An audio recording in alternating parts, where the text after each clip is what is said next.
बच्चों, हम लोगों का काम अलग अलग राज्यों में, देश के कोने कोने में, गांव से लेकर के महानगरों तक और छोटे बच्चों से लेकर बड़े बच्चों तक, कॉलेज तक और स्कूलों में जाने का अवसर मिलता है। लेकिन मैं आज सौभाग्यशाली हूँ कि 2025 की आज की इस पुनीत बेला में जब मुझे इस पवित्र प्रांगण का आमंत्रण मिला और ग्रीन वैली हाई स्कूल के इस प्रांगण में आकर के देखा तो धरती तो हरी भरी थी, यहाँ के भवन भी हरे भरे हैं और जहाँ हरा भरा परिदृश्य होता है वहाँ जीवन भी हरा भरा होता है।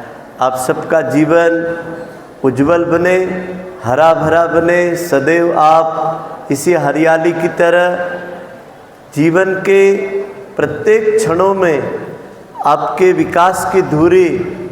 यहाँ के संस्थापकों से जब मेरा अभी संवाद हुआ, एक अच्छे अभिभावक की सोच रखने वाला यह संस्थान, आपका टीचर स्टाफ, प्रधान आचार्य जी, जिन्होंने सिलेबस के साथ में आपके व्यक्तित्व निर्माण का, कृतित्व निर्माण का भी पाठ्यक्रम साथ साथ लेके चलते हैं। कई बार क्या होता है, पक्षी दो पंखों से उड़ान करता है। एक पंख है शिक्षा का, जो सिलेबस आप पढ़ते हैं, निश्चित है इससे कुछ मिलता है। वो क्या मिलेगा, आपको एक कागज़ की डिग्री मिलेगी। फिर वो डिग्री, एक डिग्री, दो डिग्री इकट्ठी करते करते आप स्नातक तक चले जाएंगे और फिर वहाँ बहुत सारी एक फाइल आपकी तैयार हो जाएगी कि साहब आपने ये पढ़ाई करी है। इसको कहते हैं एक पक्ष, जिसका नाम है भौतिक पक्ष। लेकिन आज हम जिस स्कूल में बैठे हुए हैं, आज जो आपका पीरियड लग रहा है, ये इसको सार्थक करने वाला है। अब इस पीरियड का नाम है महाविद्या का जागरण, आर्ट ऑफ लिविंग, जीवन जीने की कला, दिव्य जीवन की यात्रा। क्या इस किताब को पढ़ना चाहते बच्चों? क्या इस किताब के पन्नों से अपने जीवन को बनाना चाहते हैं? बताओ, आज का समय आप जो लगा रहे हैं, ये अंतिम सांस तक काम आएगा कि नहीं आएगा? कागज की डिग्री जैसे आप अर्जित करते हैं और वो डिग्री आपको नौकरी पैसा दिला सकती है, दो पैसे दिला देगी, समाज में आपकी प्रतिष्ठा बढ़ा देगी। लेकिन आज जो हमारी कक्षा लगेगी, ये आपके जीवन की पहचान बना देगी। चलो हम एक अच्छी जाति में पैदा हो जाएं।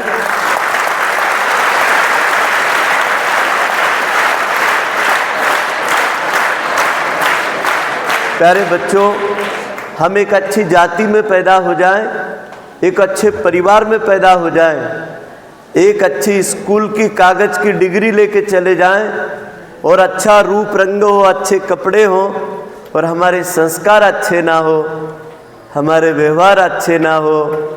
बताओ बच्चों, वो सारी पहचान धरी धराई रह जाएगी और हमारे ऊपर उंगली उठ जाएगी कि किस स्कूल में पढ़ा था, किस समाज ने इसकी परवरिश करी, किस माँ बाप ने इसको जन्म दिया। बताओ, उंगली उठेगी कि नहीं उठेगी? तो हम कुछ काम ऐसा यहाँ से सीख के जाएंगे प्यारे बच्चों, जो आपके जीवन को शारीरिक दृष्टि से मजबूत बनाएगा, मानसिक दृष्टि से प्रखर बनाएगा और भावनात्मक दृष्टि से गुणवान, संवेदनशील, विद्यावान बनाएगा। तो हम महाविद्या का जागरण करने के लिए आपके पास आए। तो साहब, हमारे पास में एक कल्प वृक्ष है, एक पारस पत्थर है, एक कामधेनु है, एक अमृत कलश है और उस महाविद्या को क्या कहा ऋषियों ने? सृष्टि के 24 अवतार, सृष्टि के अंदर 24 नक्षत्रों की 24 कलाएं, 24 संस्कृत के 24 छंद और संस्कृत के 24 अवतारी चेतना की, शरीर विज्ञान की दृष्टि से 24 ग्रंथियाँ। और ये जो पूरा भुवन आप देख रहे हैं, धरती से लेके अंबर तक इसकी 24 कलाएं होती है और इसको जगाने वाला एक महामंत्र होता है, गायत्री महामंत्र। इसमें भी 24 अक्षर हैं, 24 देवता है, 24 ऋषि है, 24 छंद है। मनुष्य की 24 ग्रंथियों में ये स्पंदन करता है। अच्छा, ये बात मैं नहीं कह रहा हूँ, नासा जर्मनी के वैज्ञानिकों ने सिद्ध कर दिया कि शब्द मनुष्य के ब्रेन के अंदर जाकर उसके न्यूरॉन्स में इलेक्ट्रॉन, प्रोटॉन, न्यूट्रॉन की गति को सक्रिय करता है और जिसके गतिशील होने से व्यक्ति भाषा का, प्रकृति की मुखवाणी का, आसपास में होने वाली हलचल को आकर्षित करता है। कौन? गायत्री महामंत्र। यदि हम गायत्री मंत्र का उच्चारण करते हैं तो हम आपका शरीर नहीं, उस परिसर के बाहर इस पूरे ब्रह्मांड में एक नाद का कंपन होता है और उस नाद ब्रह्म के कंपन से जो हमारी वाणी से, कंठ से हम बोलते हैं, उससे ऊर्जा जनरेट होती है। अब यहाँ इतने सारे भाई बहन जब एक साथ एक बार गायत्री मंत्र बोलेंगे तो लगभग 24 मेगावाट बिजली यहाँ पर पैदा होगी और ये पेड़ पौधों की तरंगे बदल जाएगी, ये बिल्डिंग के तरंगे बदल जाएगी, यहाँ की वास्तु की नेगेटिव एनर्जी दूर चली जाएगी और आपके दिमाग की एकाग्रता बढ़ जाएगी। तो बायां हाथ नीचे, दायां हाथ ऊपर, अंगूठा मिला हुआ, रीढ़ की हड्डी सीधी करना है। ये रीढ़ की हड्डी क्या है? ईड़ा, पिंगला, सुषुम्ना नाड़ी का देवयान मार्ग है। तो ये देवयान मार्ग क्या करता है? ये जो ब्रह्मरंध्र है, ब्रह्म कमल, महाविद्या जहाँ वास करती है, इस दिमाग के न्यूरॉन्स में बुद्धि को परिष्कृत करता है, सुमति को जगाता है और सन्मार्ग पर चलने की प्रेरणा देता है। आइए एक साथ एक स्वर में हमारे साथ साथ बोलने का प्रयास करेंगे।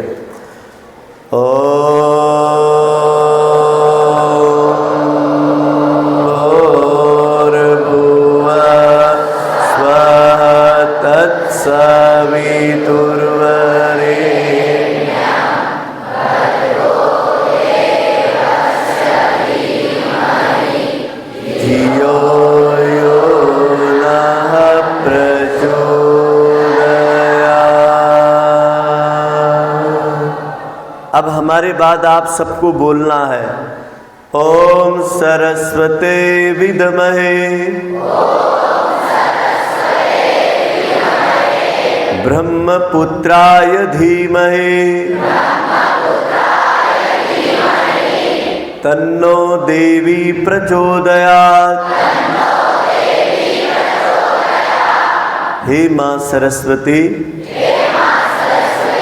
हम आपका आह्वान करते हैं। हमारे कंठ में, हमारे मस्तिष्क में महाप्रज्ञा का जागरण करके मानवीय गुणों का संचार करें। प्यारे बच्चों, कभी मैं भी आपकी तरह विद्यार्थी था तो वहाँ बताया जाता था कि मनुष्य का जन्म बंदरों के जीन से, फिर उनकी पूंछ गिर गई, फिर ये चलने लग गया। बाद में बहुत समय बाद पता लगा कि मनुष्य किसी जानवर का रूप नहीं है, मनुष्य किसी बंदर भालू से नहीं निकला है।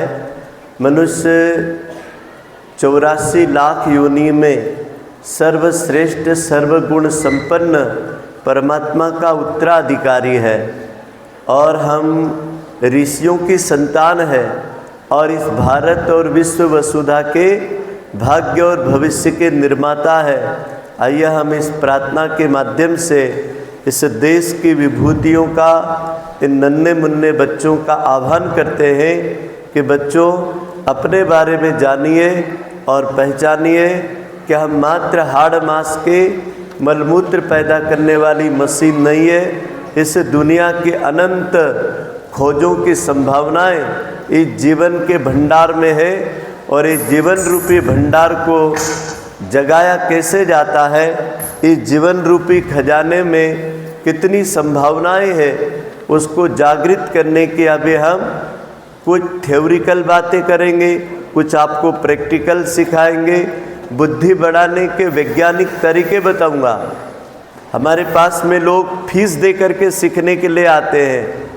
हम आपको जितनी बातें बताएंगे ना, बहुत बहुमूल्य बातें हैं। मैं किसी पंथ संप्रदाय का या किसी राजनीतिक पार्टी या किसी जाति पाति का व्यक्ति नहीं हूँ। विशुद्ध रूप से हम युग निर्माण योजना के संदेश वाहक हैं। महायोगी वेद मूर्ति तपोनिष्ठ पंडित श्री राम शर्मा आचार्य जी ने अटक से लेके कटक तक, कन्याकुमारी से कश्मीर तक, हिमालय से लेके सागर तक और विदेश के 80 देशों में हम लोग 15 करोड़ लोगों का नेतृत्व करते हैं और जमीन से लगा करके अंतरिक्ष तक की सुरक्षा के अभियान चलाते हैं। हमारे कपड़े देख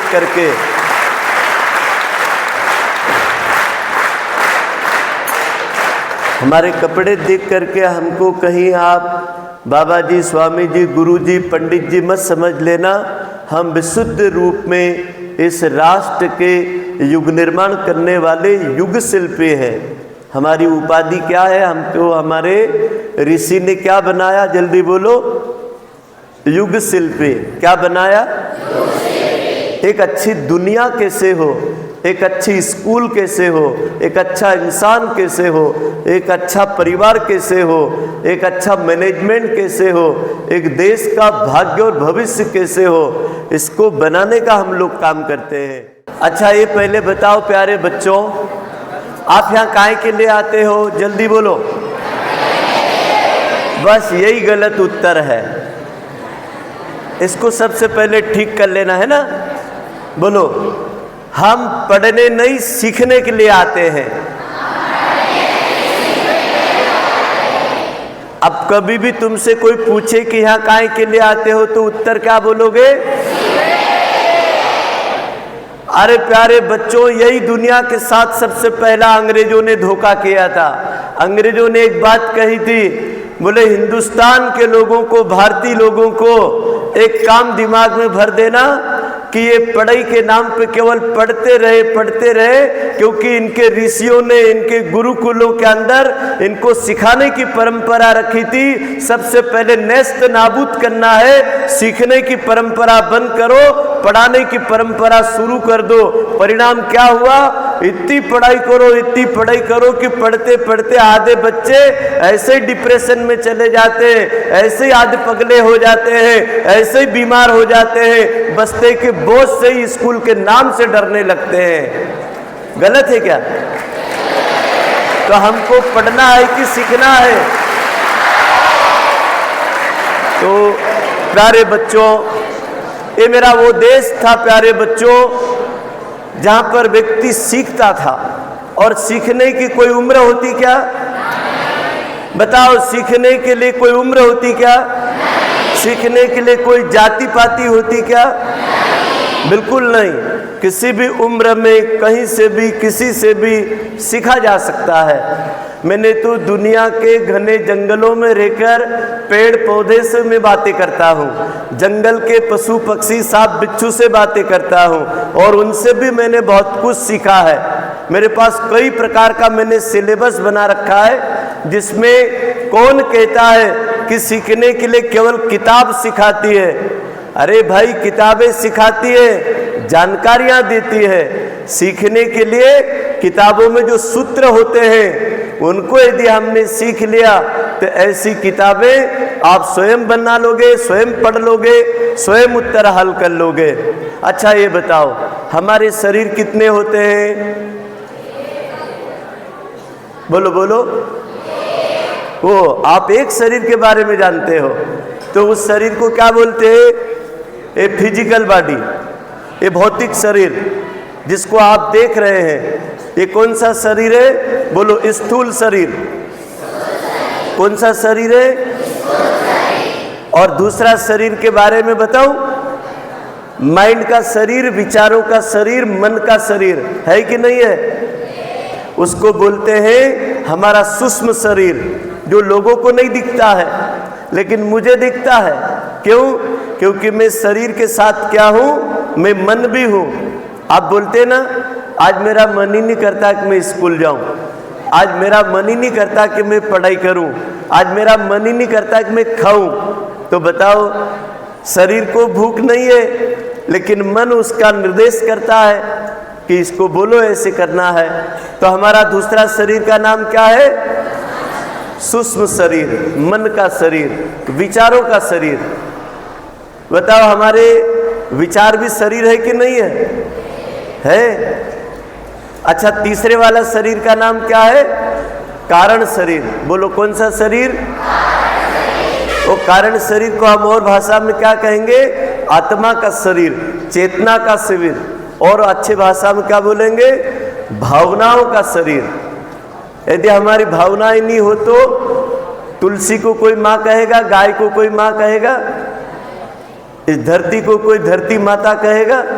अच्छा, स्कूल के भवन को कोई सरस्वती का मंदिर कहेगा? बोलो, यदि भावनाएं है तो ये क्या है? जल्दी बोलो, बच्चे बोलेंगे। ये कौन बेटी है? हाँ, सब बोलो, ये कौन बेटी है? अब इधर से बोलेंगे, ये कौन बेटे है? क्यों, इनकी आवाज अच्छी निकली? अच्छा, तुम्हारे में से कुछ लोगों का आज मौन होगा। अच्छा, अच्छे से बोलो बेटा। इधर कौन बेटी है? इधर कौन बेटा है? अच्छा, कितने भैया लोग ऐसे हैं जो अपनी बहन को कभी मदद करते हैं? कितनी बहनें ऐसी है जो अपने भाई की कभी मदद करती है?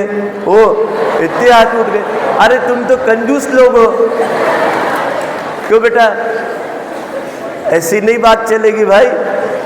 जिस स्कूल में भाई बहन पढ़ते हो उस स्कूल का वातावरण सच में किसी अच्छे विश्व के गुरुकुल से भी सुंदर इसलिए होगा क्योंकि उन्होंने रिश्तों की परिभाषाओं को बहुत ऊंचा बना दिया। एक बार आपके माता पिता किसी तीर्थ में जाते ना तो कितने दिन रहते वहाँ पर? 1 महीना 9 दिन। और तीर्थ में से आते हैं तो वापस क्या बोलते पता है आपको? बोले, हम तीर्थ के गुरु भाई बहन हैं। तो बोले, हम तीर्थ गए थे, जब से हमने वो बहन को बहन बनाया, वो भाई को भाई बनाया। ये विद्या के मंदिर के तीर्थ में आप कितने साल रहते हो? 12 साल। कितने साल? तो 12 साल में आप एक दूसरे के ऐसे सखा, ऐसे मित्र, ऐसे भाई बहन बन जाओ कि जब तुम बड़े हो जाओ तो तुम गर्व से कहो कि हम उस स्कूल में कभी साथ साथ पढ़े थे। अभी मैं गांव की प्रवज्जा पे था तो मैं जिस स्कूल से निकला वहाँ मेरे साथ जो बहनें पढ़ती थी तो उस गांव में मैं गया तो बहन सब पब्लिक चली गई और वो खड़ी रही। अब मेरे विद्यार्थी जीवन की वो मेरे साथ पढ़ी हुई बहन फिर वो बोली, भैया आपने मेरे को पहचाना? तो मैंने उसका नाम भी बता दिया, उसका घर भी बता दिया, उसके भाई का नाम बता दिया। तो उसके जो सास ससुर वहाँ खड़े थे वो बहुत खुश हुए। बोले, फिर तो आपकी बहन है, इसके घर चलो आप। तो उस गांव में मैं किसी के घर नहीं गया, जो मेरे साथ पढ़ी थी उस बहन के घर गया मैं। उसको बताओ कितनी खुशी हुई होगी। ये होता है रिश्ता। स्कूल का रिश्ता बहुत लंबा होता है बेटा। तो आपसे निवेदन है, इस स्कूल में पढ़ते पढ़ते इतना रिश्ता लंबा कर लेना कि लोग भी ताजुब करें, एक दूसरे के काम आना। यदि कोई बहन बेटी को कोई तकलीफ़ हो जाए तो हंसना नहीं, उसकी तत्काल मदद करना। वो गिर जाए, उसको कोई जगह पैर स्लिप हो जाए, उसको कोई अस्वास्थ्य की दृष्टि से कोई चक्कर आ जाए, तो यही मान के चलो कि इस ग्राउंड के अंदर जितनी भी बहनें हैं वो मेरी ही बहन है, इस ग्राउंड के अंदर जितने भैया हैं वो मेरे ही भैया है। अच्छा ये बताओ बेटा, यहाँ स्कूल में टीचर होंगे ना? अच्छा, फिर दूसरा स्टाफ भी होगा ना? ये आपके नौकर है कि माता पिता है? मैंने एक जगह वेद में ऐसा पढ़ा कि बच्चों के दो माता पिता होते हैं। एक माता पिता वो होते हैं जो उनको जन्म देते हैं, और दूसरे माता पिता शिक्षक होते हैं जो उनके माइंड में विद्या के अक्षरों का नया जन्म करा करके एक नए जन्म का स्वरूप गढ़ते हैं। आप में इंजीनियर कौन पैदा करेगा? डॉक्टर कौन पैदा करेगा? बोलो टीचर। कौन पैदा करेगा? आप में एक अच्छा दुनिया का भविष्य छुपा हुआ है, लेकिन उसको पैदा कौन करेगा? आपके माता पिता कर सकते क्या? हम लोग कर सकते क्या?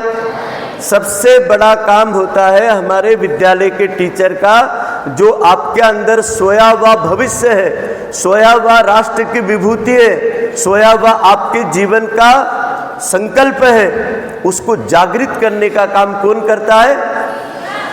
बोलो टीचर करता है। करता कि नहीं करता? अच्छा, कभी वो डांटते हैं?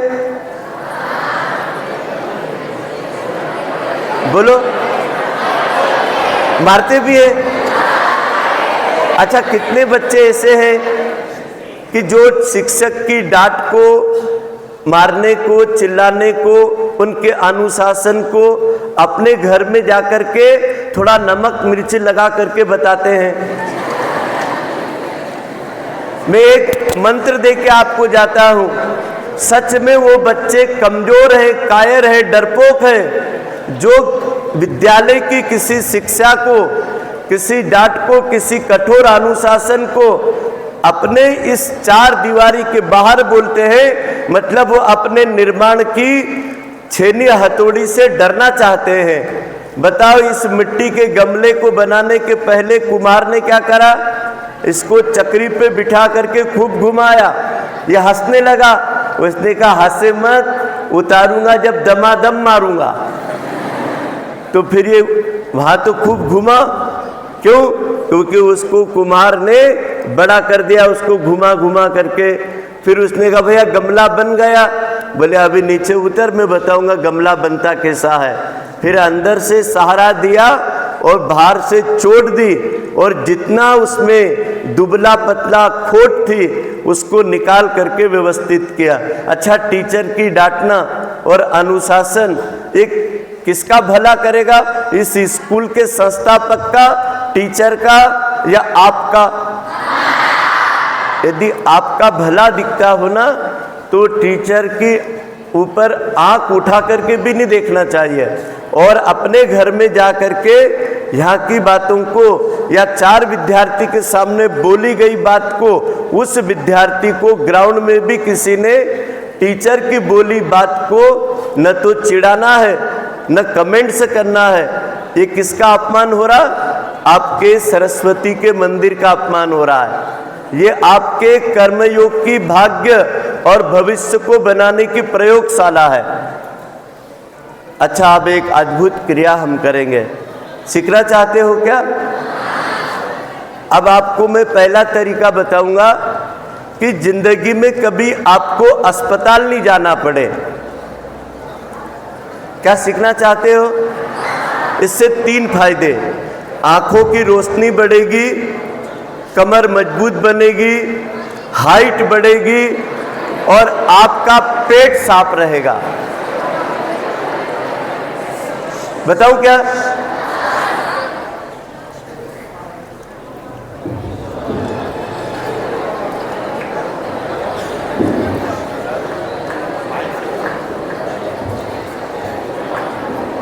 प्यारे बच्चों, अब ध्यान से देखना है ना।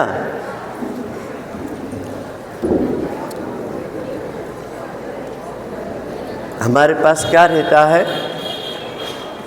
थ्योरिकल ज्ञान, व्यवहारिक ज्ञान और प्रैक्टिकल ज्ञान। अब मैं प्रैक्टिकल कराऊंगा आपको। नंबर 1, ये जो पैर की उंगलियां हैं और ये हाथ का पंजा है, इसका पहले हम परिचय कर ले, भूलना मत, ठीक है? अब मेरा पहला सत्र शुरू हो गया 12 मिनट का, और इसमें मैं सिखाऊंगा शारीरिक विज्ञान। शारीरिक विज्ञान आपने शरीर विज्ञान की बुक में भी पढ़ा होगा, लेकिन जो हम सिखा रहे हैं ये स्वास्थ्य विज्ञान को जोड़ करके हमने बनाया है। कोरिया के डॉक्टर पार्क, जिन्होंने एक्यूप्रेशर, एक्यूपंक्चर, प्राणिक हीलिंग और कर्ण थेरापी पे अनुसंधान किया। ये जो कान है ना, ये कैसा दिख रहा है? जैसे गर्भ में, माँ के गर्भ में बच्चा, ये दिमाग का पॉइंट है। कोई गलती होने पर आदमी किसको पकड़ता है? क्यों पकड़ता है? क्योंकि इससे माइंड सक्रिय होता है और इसीलिए हमारे यहाँ पे कर्ण छेदन होता है। उसको क्या कहेंगे? एक्यूपंक्चर, मतलब किसी मर्म स्थल को छेद कर देना। अब मेरी तरह देखो, ऐसे हाथ करो, कर लिया। अब देखना है और आप बोलना भी। अपना शरीर काहे से बना, इसका उत्तर बोलो। बहुत सुंदर, ये बच्चे बहुत होशियार हैं। अच्छा बेटियों, आप बताओ पंचतत्वों के नाम।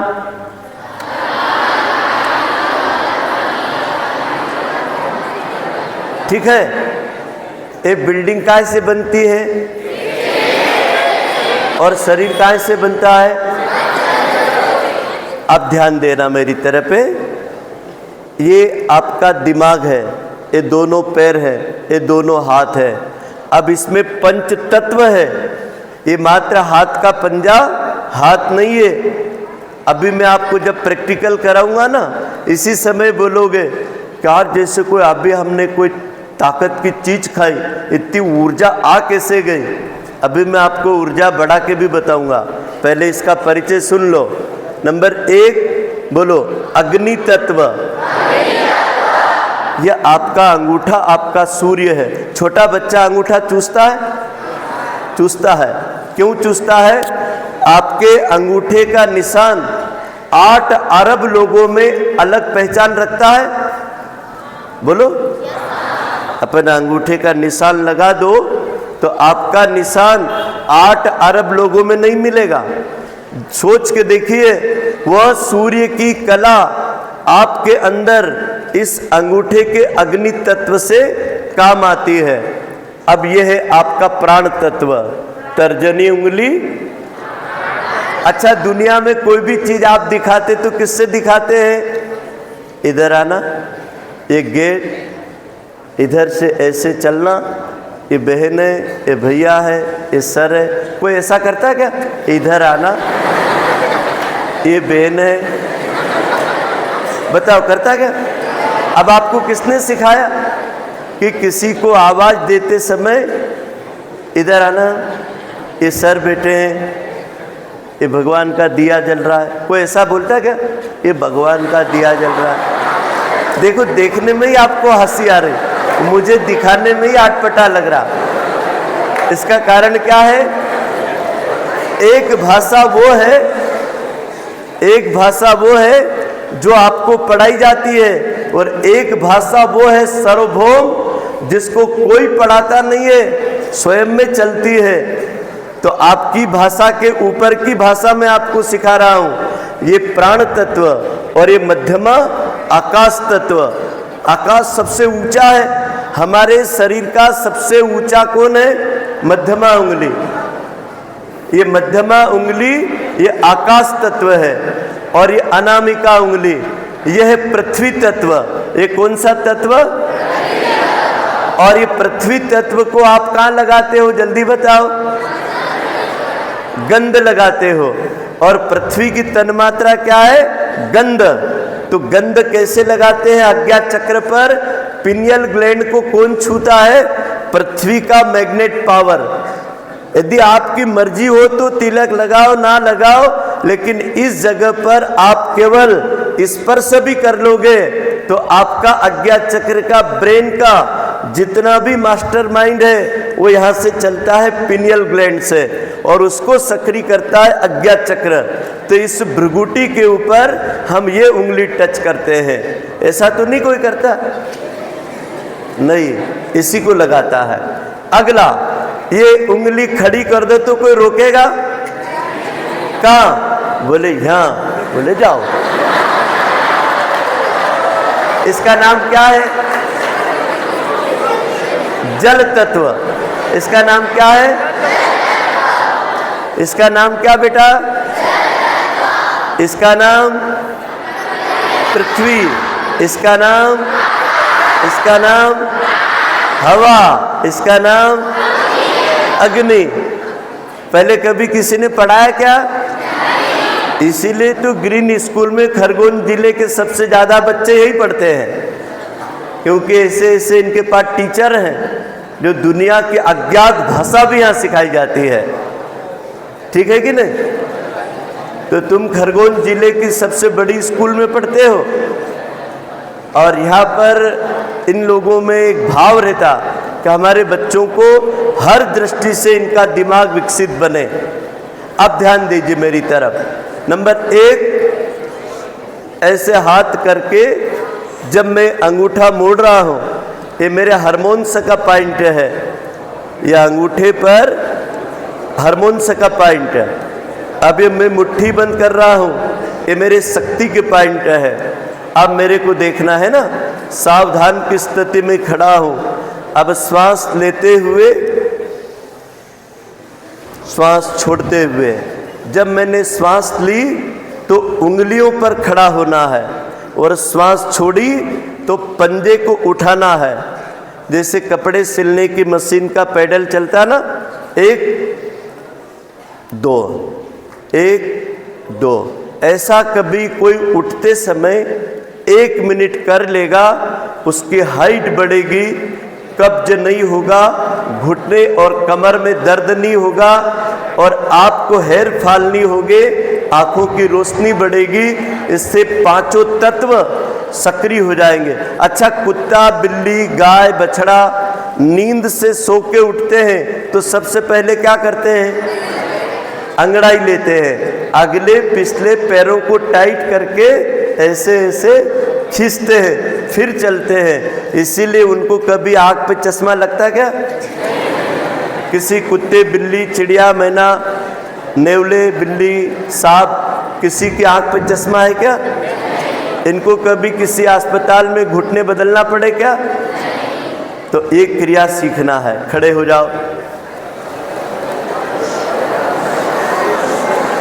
आप लोग भी खड़े हो जाओ, पीछे वाले भी खड़े हो जाओ, सब लोग खड़े हो जाओ।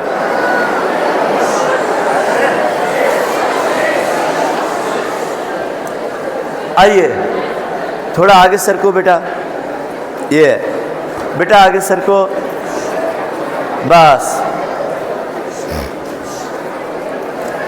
आपके सर एक बात बता रहे थे आदरणीय जायसवाल जी, कि पंडित जी हमारे बच्चे इतने अनुशासित थे। बोले, हमने सर को कहा, मगर सर 8वीं से 12वीं तक के बच्चों से हम ज़्यादा बात करते स्कूलों में, क्योंकि आप आजमा के देखना, 6ठी से हम बिठाएंगे बच्चों को, नहीं तो जो 6ठी 7वीं के बच्चे हैं ना, इनका हमारी तरफ से नंबर नहीं था, आपके सर ने आपकी रिस्क ले। बोले हमारे 6ठी 7वीं के बच्चे भी बहुत होनहार है, बहुत अनुशासित है। मगर चलो हम आजमा के देखते।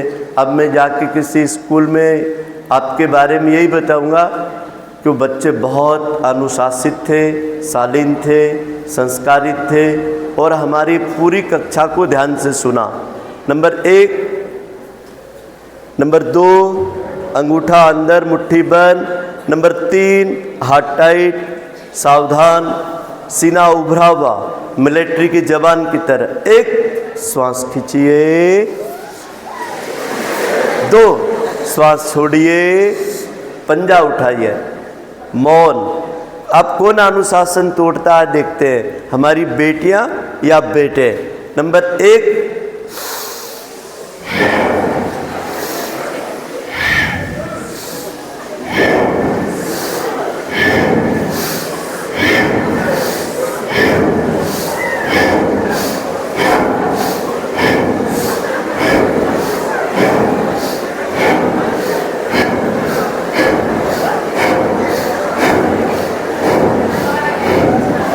हाथ देखो,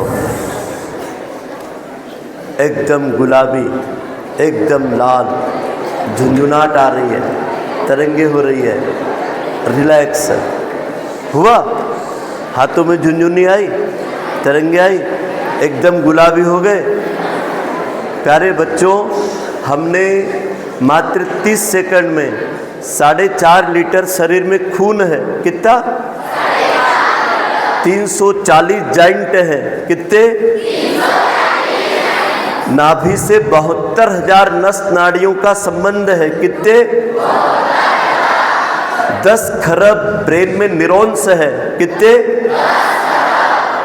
हमारे शरीर में 18.5 करोड़ रोमकूप है। कितने? अब इस सब को ठीक करने के लिए कितना टाइम मैंने मांगा आपका? 1 मिनट। इतने सारे शरीर को ठीक करने के लिए हॉस्पिटल जाओगे, बहुत पैसा लग जाएगा। मेरी उम्र है 60 साल के और अभी तक मैंने 1 रुपए की दवा नहीं खाई, और मैं 1 लाख रुपया इनाम दूं मेरी कमर झुकी हुई कोई बता दे। मैंने चैलेंज दे रखा है, मेरी कमर झुकी हुई कोई बता दे। बैठते समय, लेटते समय, चलते समय। मेरे साथ में जो लोग कभी सफ़र में रहते हैं और सोते हैं तो बोलते हैं कि आप 10 बजे रात को सोए, 3 बजे रात को बिना अलार्म के। मेरी 3 विशेषता है। मैं घड़ी नहीं बांधता हूँ, टाइम पे काम करता हूँ, टाइम पे सोता हूँ, टाइम पे जागता हूँ। यदि इन्होंने बोला 11 बजे आपको 11:20 पे आना है झिरबार, मैं 11:19 में झिरबार आ गया। इन्होंने बोला इस स्कूल में अपने को पहुंचना इतनी बजे, उतनी बजे पहुंच गया। आपसे निवेदन है, अपने माइंड के अंदर भौतिक विज्ञान से बड़ा विज्ञान है सूक्ष्म विज्ञान, और जिसे कहते हैं निश्चय विज्ञान। आप निश्चय कीजिए, आप निर्णय कीजिए, अपने बारे में आप लक्ष्य तय कीजिए कि मुझे क्या बनना है, क्या पढ़ना है और किस तरीके का इंसान बनना है। आपको बनाने वाला व्यक्ति इस धरती पर कोई पैदा नहीं हुआ है, आपको पढ़ाने वाला व्यक्ति धरती पर कोई पैदा नहीं हुआ है। आप स्वयं पढ़ते हैं, स्वयं बनते हैं, स्वयं जीतते हैं, स्वयं हारते हैं। हम केवल एक सिस्टम खड़ा करते हैं। बाकी जिसको पढ़ना होता है ना वो खुद पढ़ लेता है, जिसको सीखना होता है वो खुद सीख लेता है, और जिसके मन में ना पढ़ना है, ना सीखना है, ना जीना है, वो बदहाली, वो लाचारी का और शिकायतों का जीवन खुद जीता है। तो अपनी जिंदगी का भाग्य और भविष्य का निर्माण करने वाला न तो कोई भगवान है, न कोई दुनिया में माँ बाप है, और न दुनिया में कोई साधन है। हम अपने से खड़े होते हैं, हम अपने से गिरते हैं। बताओ आपको गिरना है कि उठना है? यदि उठना है तो एक बात जरूर यहाँ से लेकर के जाना है आपको। सबसे पहली बात, प्यारे बच्चों, जिंदगी में वही व्यक्ति दुखी होता है जो प्रभावित होता है। क्या बोला? अब बैठो नीचे।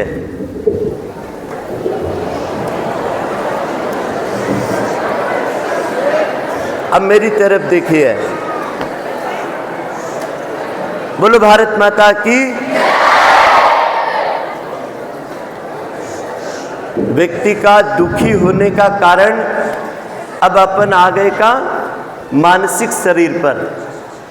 अब मानसिक शरीर की मैं क्रिया भी बताऊंगा, लेकिन मानसिक शरीर दुखी होता कब है? ध्यान से सुनना। नंबर 1, जिंदगी की अंतिम सांस तक यदि आपको प्रसन्न रहना है और शिकायत और समस्या मुक्त रहना है और अपने आनंद में रहना है, तो केवल अभी आपने बोला दुख का जन्म होता है प्रभावित होने से। तो 3 जगह व्यक्ति ने प्रभावित नहीं होना चाहिए। और जो विद्यार्थी जीवन में इसको अपना लेगा उसके जीवन में कभी भी समस्या नाम की चीज नहीं रहेगी। नंबर 1, व्यक्तियों से कभी प्रभावित नहीं होना। व्यक्ति आखिर व्यक्ति है, कोई सुंदर है, कोई अमीर है, कोई अपना रिश्ते में है, कोई अपने स्टाफ में है, कोई अपना क्लास टीचर है, जो भी है, व्यक्ति आखिर व्यक्ति है। और जब हम व्यक्ति से प्रभावित हो जाते हैं ना, तो फिर उनकी छोटी छोटी बातों से हम इतने प्रभावित हो जाते हैं कि हम अपने आप को दीनहीन, कमजोर मानने लगते हैं। तो कोई भी व्यक्ति संसार में है, उससे इतना प्रभावित मत होना कि आप अपने स्वयं को इतना हीन, दीन, गरीब और अपने आप को कुरूप और अयोग्य मानने लगो कि साहब वो तो दुनिया में वही एक व्यक्ति था जो करके चले गया, अब हमारे पास क्या ऐसा है। ऐसे लाचारी के शब्द आपके जीवन की चेतना को, उमंगों को, उल्लास को, उत्साह को कम करते हैं। इसलिए किसी भी व्यक्ति को देखो ना तो उससे प्रभावित होकर के मत आना, अपनी जिंदगी की खुशियां साथ लेके चलना। और दूसरा क्या बोला? वस्तु से कभी प्रभावित मत होना। बोलो क्या बोला? किसी के पास कैसा कंपनी का मोबाइल है, किसी के पास कार है, किसी के पास अच्छी घड़ी है, अच्छा बैग है, अच्छा उनके पास में पहनने को सोना चांदी है, अच्छे उनके घर के बंगले हैं, अच्छे पर्दे हैं। वस्तु है ये, उसके बजट की उसके पास, आपके बजट की आपके पास। इस देश का एक भूतपूर्व राष्ट्रपति आदरणीय कलाम साहब सीप और मोती बेचते थे, अखबार बेचते थे, झोपड़े में रहते थे। मैं तो उनका घर भी देख करके आया। आपसे निवेदन करूंगा कि जब कलाम साहब ने शरीर छोड़ा तो 190 देश के झंडे झुके थे, 10 करोड़ भारत के विद्यार्थियों ने श्रद्धांजलि दी और 12 लाख लोग रामेश्वरम उनकी अंतिम यात्रा में पहुंचे थे। प्यारे बच्चों, जिंदगी में सुंदरता रूप रंग में और वस्तुओं में नहीं होती है, आदमी की इच्छा शक्ति और उसके कर्मों में होती है। कर्म ऐसे करो कि विश्व के झंडे झुक जाए। हम करते क्या है? दूसरों के कर्मों की तारीफ करते हैं, लेकिन वो भाषा बदल चुकी है। हम स्वयं कर्म ऐसे करें कि एक दिन हमारे कर्म हमारी पहचान बने, साधन, सुविधाएं और व्यवस्थाएं पहचान नहीं बने। आपका गुरुकुल, जो आपका विद्यालय ग्रीन वैली की शुरुआत छोटे से 50-150 बच्चों से, झोपड़ों से शुरू हुई। इनके संस्थापकों को भी ये पता नहीं था कि हम इतनी बड़ी संस्थान को संचालन करेंगे, लेकिन कर्म के प्रति समर्पण, अपनी लगन और धुन के प्रति निष्ठा और आत्मसमर्पण पूरा और अपनी प्रामाणिकता पूरी, देखते देखते आज 2500 बच्चों का परिवार यहाँ आता और जाता है। 2500 बच्चों की किलकारी ये प्रांगण सुनता है। जहाँ कभी एक चिड़िया बैठने वाली नहीं आती थी, आज 2500 बच्चों का भविष्य इसी धरती से निर्माण हो रहा है। प्यारे बच्चों, आदमी बनाने वाला है और बनाने वाले को इन वस्तुओं से प्रभावित नहीं होना। ऐसी कई वस्तुएं आप बना दोगे। इसलिए आपसे निवेदन है, किसी के भी घर जाओ ना तो उनके साधनों को देख करके आप अपने को गरीब और अभाव में मत मानना। आपसे निवेदन है कि साधन केवल साधन होते हैं। मनुष्य की जो प्रभावित होने की प्रवृत्ति है वो उसको हीन और दीन बना देती है, दुखी और लाचार और गरीब बना देती है। जबकि हम कोई गरीब नहीं है, हम अपने आप में एक संपन्न है। अंतिम चीज, कभी प्रभावित मत होना। किससे? परिस्थितियों से। किससे? बोलो बेटा, किससे? चाहे आप गरीब के घर में से आते हो, चाहे आपके माता पिता ना पढ़े लिखे हैं, घर में किसी भी प्रकार की प्राकृतिक आपदा आ जाए, देश में कोई आपदा आ जाए, कोई महामारी आ जाए, कोई ऋतु परिवर्तन होने के कारण ठंडी गर्मी बारिश खूब हो जाए, या अपने स्कूल में किसी भी प्रकार के इतने बच्चों के रहते हुए किसी का सुख दुख, जय पराजय, लाभ हानि हो जाए, लेकिन परिस्थिति में क्या रखना? मन स्थिति ऊंची रखना। जिंदगी में प्रतिदिन कुछ चुनौतियां हैं। संघर्ष कौन करेगा? बोलो, सब लोग बोलो। जिंदगी में कुछ चुनौतियां हैं, संघर्ष कौन करेगा? हम करेंगे। चलो दोनों हाथ ऊपर उठाओ। अब ये वाले हाथ को, लेफ्ट वाले हाथ को हिलाओ और अपनी पीठ पर बोलो, शाबाश शाबाश शाबाश शाबाश। अब राइट हैंड को उठाओ और बोलो, शाबाश शाबाश शाबाश। अब दोनों हाथ को उठाओ और बोलो, शाबाश शाबाश शाबाश। अब हाथ नीचे करो। प्यारे बच्चों, आपने सोचा होगा कि बाएं हाथ से क्यों? अरे भाई, अच्छे काम करोगे ना तो आपके दोस्त बोलेंगे बहुत अच्छा। फिर बोलेगा दाएं हाथ से क्यों? अरे आपके माँ बाप, आपके रिश्तेदार बोलेंगे शाबाश। फिर आप बोलेंगे दोनों हाथ से क्यों शाबाश? भगवान भी बोलेगा दोनों हाथ से शाबाश शाबाश। तो भैया,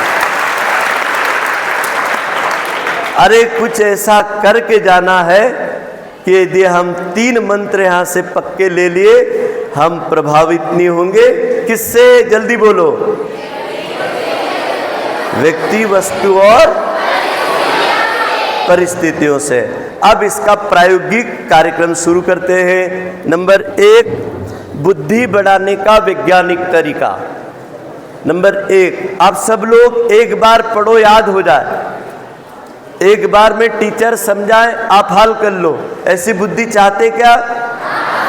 बहुत सुंदर। तो ये जो हमारी पांचों तत्व है, ये 5 ज्ञान इंद्रियों पर काम करते हैं। अब देखना, अभी आप मत करना। ये हमारा कान जो है ना, ये आकाश तत्व है, और ये आकाश तत्व ध्वनि की शब्द शक्ति से चलता है। और इसका जो ढक्कन है ना, यहाँ जो साइड वाला, इस पॉइंट को अब हम, अभी आप मत करना, नहीं तो मैं सिखाऊंगा तो सीखोगे कैसे। 1 2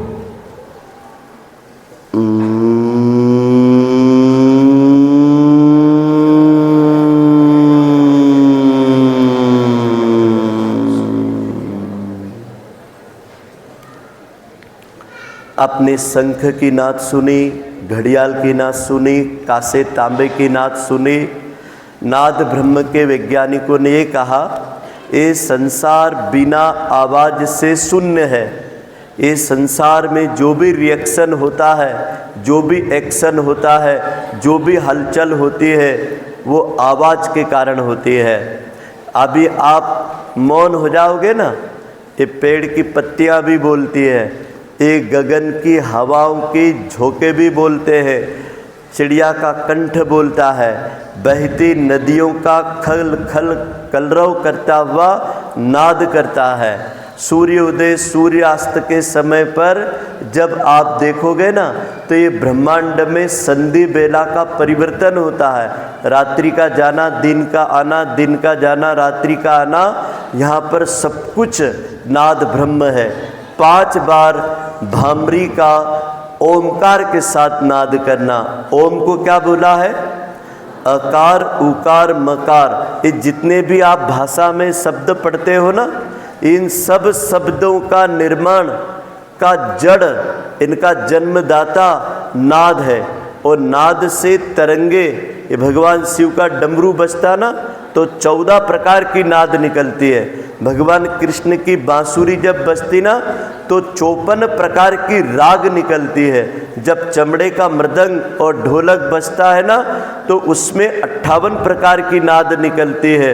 और जब आपके गाय का बच्चा रंभाता है ना, माँ,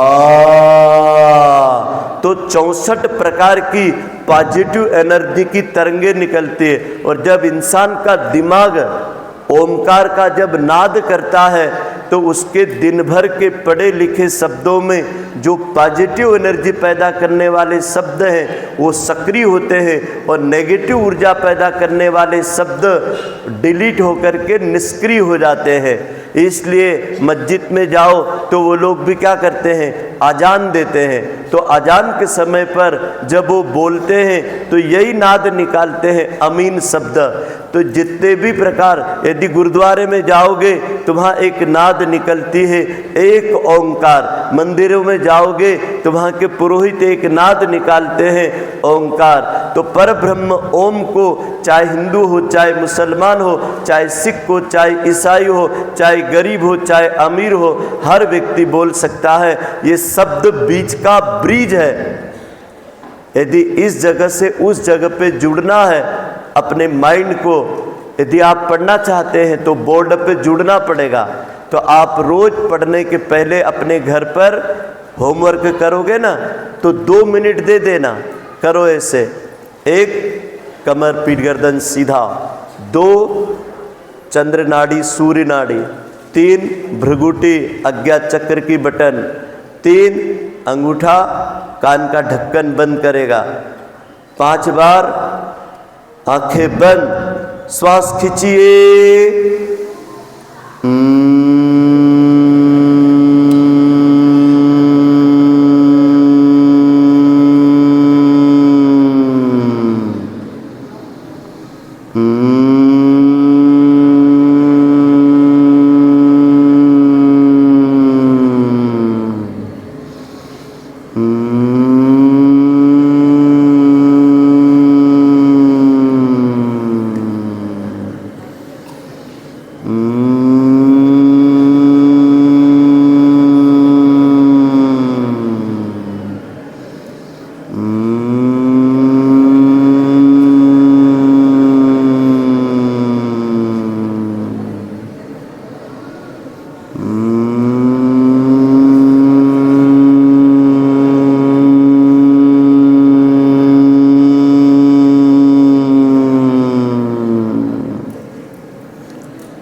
हाथ गोदी में, मौन, दांतों में गेप, तरंगों को महसूस करें जो ब्रेन के अंदर नाक, आँख, कान, गले, 5 ज्ञान इंद्रियों को स्थिर रखें। बायां हाथ नीचे, दायां हाथ ऊपर, अंगूठे मिले हुए, कमर पीठ गर्दन सीधा, 1 मिनट मौन। अपनी श्वास की तरंगों में भी ओम अंदर जाता है, बाहर आता है। प्राण ही परब्रह्म है और प्राण निकल जाएगा, शरीर निष्प्राण हो जाएगा। यह शरीर प्राणमय कोश की चेतना का सजीव पिंड है और इस पिंड को ओमकार की नाद से आपने चार्ज किया। रिलैक्स, आंखें खोलिए, बायां हाथ खड़ा करिए,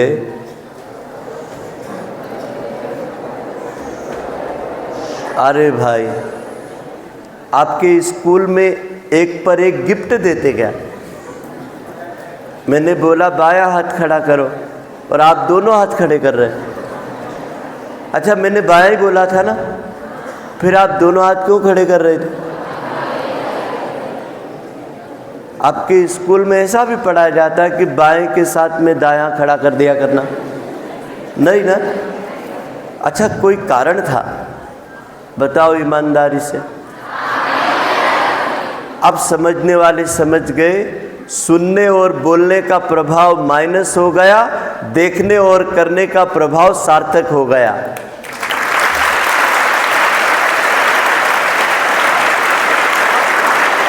अब आप समझ गए मेरी भाषा? ये दुनिया बोलने वालों की नहीं है, सुनने वालों की नहीं है, ये दुनिया देखने और करने वालों की है।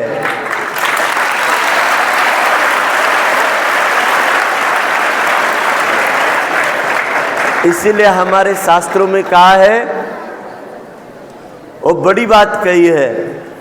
क्या कहा? बोलो और सुनो, और जब तक आप देखोगे और करोगे नहीं, जब तक भाषण का कोई अर्थ नहीं है। तो हमें प्रवचन देने वाले और भाषण देने वालों में से अपना नाम नहीं रखना है। देखो और बोलो जल्दी,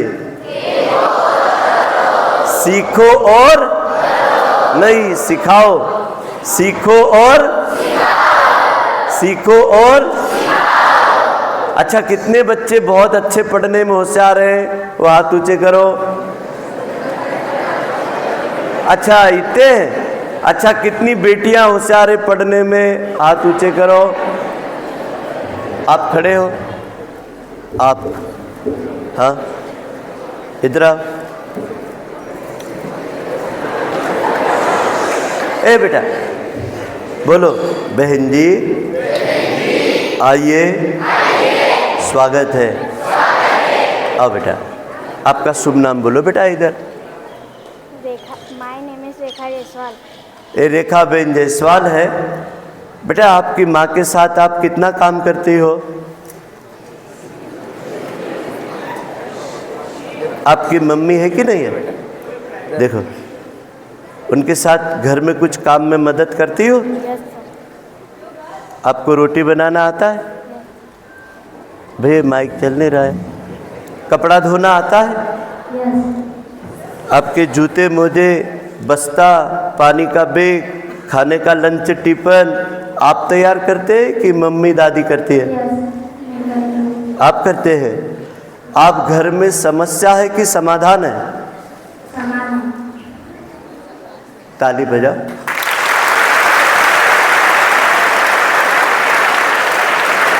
प्यारे बच्चों, मेरे पास में 250 बच्चे हैं कक्षा 1 से 8वीं तक, और 150 प्रश्न है, और उसका उत्तर क्या देता है बच्चा? मैं करता हूँ। मतलब रोटी बनाना, कपड़ा धोना, यहाँ तक कि हमारे गुरुकुल में नाई भी नहीं आता है, वो बाल भी बच्चे खुद काटते हैं। अब ये बेटी ने कहा, रेखा ने, कि मेरे घर में मैं समस्या नहीं हूँ, समाधान हूँ। और अधिकांश माँ बाप क्या बोलते मालूम है? हमारे बच्चे इतनी समस्या है कि बस्ता वहाँ फेंक देते, टिफिन वहाँ फेंक देते, लंच का डब्बा, जूता वहाँ, मोजा वहाँ। फिर सुबह स्कूल की बस आती है तो फिर स्कूल बस वाला उधर हार्न बजाता है, बच्चा बोलता है कि मेरा वो भूल गया, मैं वो ला रहा, वो रह गया।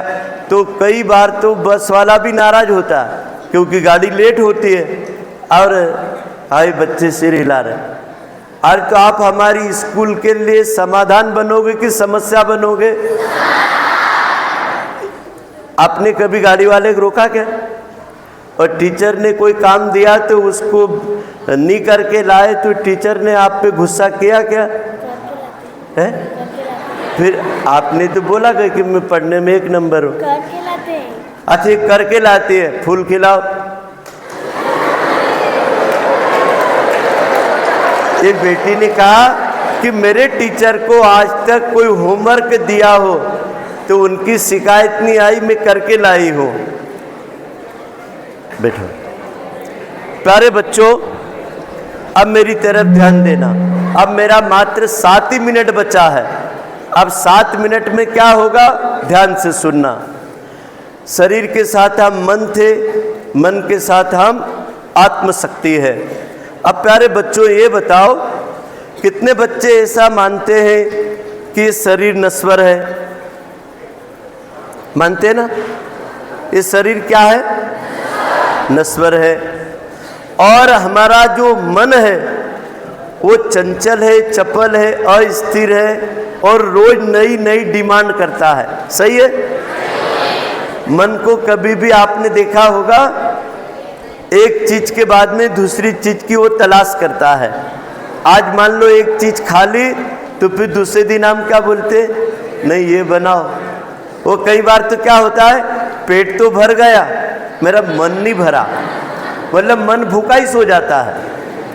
मतलब पेट भर गया, मन भूखा सो गया। फिर घर वाले क्या बोलते? बोले रात को ढक दो, सुबह इनको और खिला देंगे। तो कौन भूखा है बताओ? शरीर भूखा है कि मन भूखा है? प्यारे बच्चों, जिसके तन भरने के बाद में मन भूखे रह जाते हैं वही लोग बीमार पड़ते हैं, क्योंकि बासी खाएंगे, आवश्यकता से ज़्यादा खाएंगे, और नहीं खाना है वो चीज़ भी खाएंगे। क्यों? क्योंकि मेरा मन नहीं करता ना। तो ध्यान रखना, आपको खाने का, जीने का इसी उम्र में ज़्यादा ध्यान रखना है। नंबर 1, बेकरी आइटम, अचार, पापड़, नमकीन, ये बाजार के तली भुनी चीज़ें, रंग वाली चीज़ें, प्रिजर्वेटिव वाली चीज़ें, ये आपके लिए किसी जहर से कम नहीं है। ये जितने भी छोटे छोटे पाउच बाजार में बिकते ना, ये सब जानलेवा है।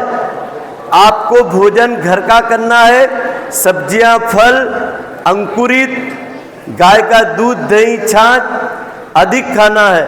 और ड्राई फ्रूट ना मिले ना, कोई बात नहीं, 20 मूंगफली के दाने रात को भिगो दो और सुबह गुड़ के साथ खा लो, तो गुरुदेव ने जीवेम सरदम सततम में लिखा है कि कैल्शियम आयरन का खजाना 10 ग्राम गुड़, 10 ग्राम मूंगफली के दाने, 3 अंडे के बराबर प्रोटीन देते हैं। मैंने ऐसा सुना है कि संडे हो या मंडे बच्चों को, तो मैंने कहा भैया आप अंडों को क्यों खाते हो, अंडों से अच्छी चीज मैं देता हूं। यदि दुनिया की कोई लैब, दुनिया का कोई डाइटिशियन, दुनिया का कोई आहार वैज्ञानिक, मेरे तो आहार के ऊपर 2 घंटे की क्लास लगती है, 2 घंटा केवल मैं प्रबुद्ध वर्ग की आहार पे क्लास लेता हूं।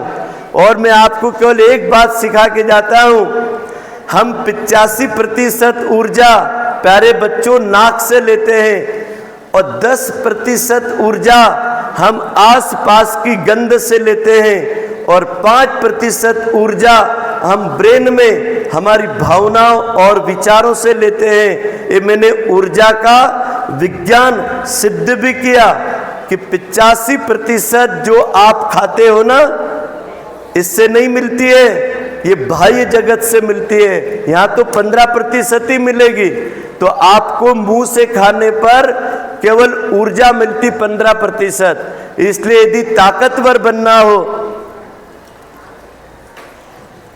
बेटा आप दोनों बच्चे इधर आओ, इधर आओ, इधर आओ, आओ इधर आओ।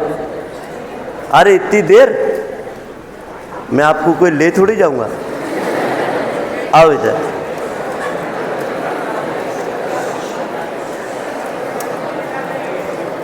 अभी 2 बच्चों को देखना है, एक ने इनसे, एक इधर खड़ा, इधर खड़ा, एक इधर।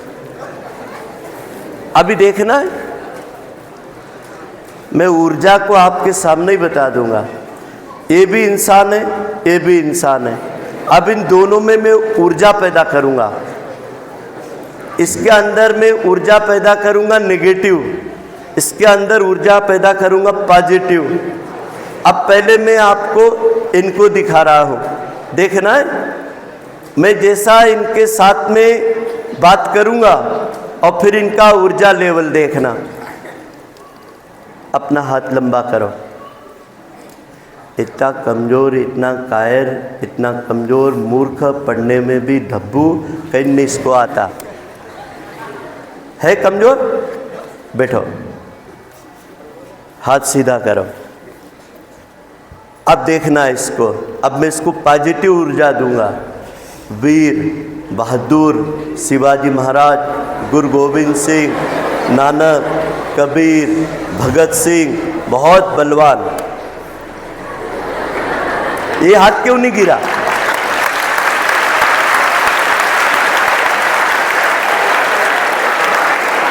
देखो प्यारे बच्चों, आपसे निवेदन है कि हमारा जो आत्मिक शरीर है, जो हमारा प्राणिक शरीर है, जो हमारा भावनाओं का शरीर है, यह हमारे माइंड से चलता, हमारी भावनाओं से चलता, हमारे विचारों से चलता है। मैं अपने को जो मान चुका हूँ मैं वही हूँ।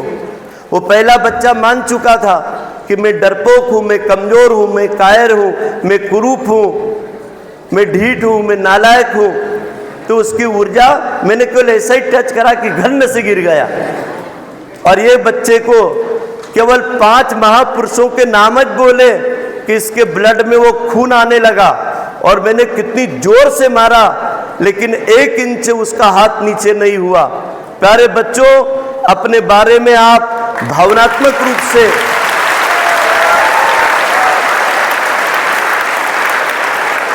अपने अंदर के बाहुबली को, अपने अंदर के पराक्रमी मन्यु मन के साथ अपने आत्मविश्वास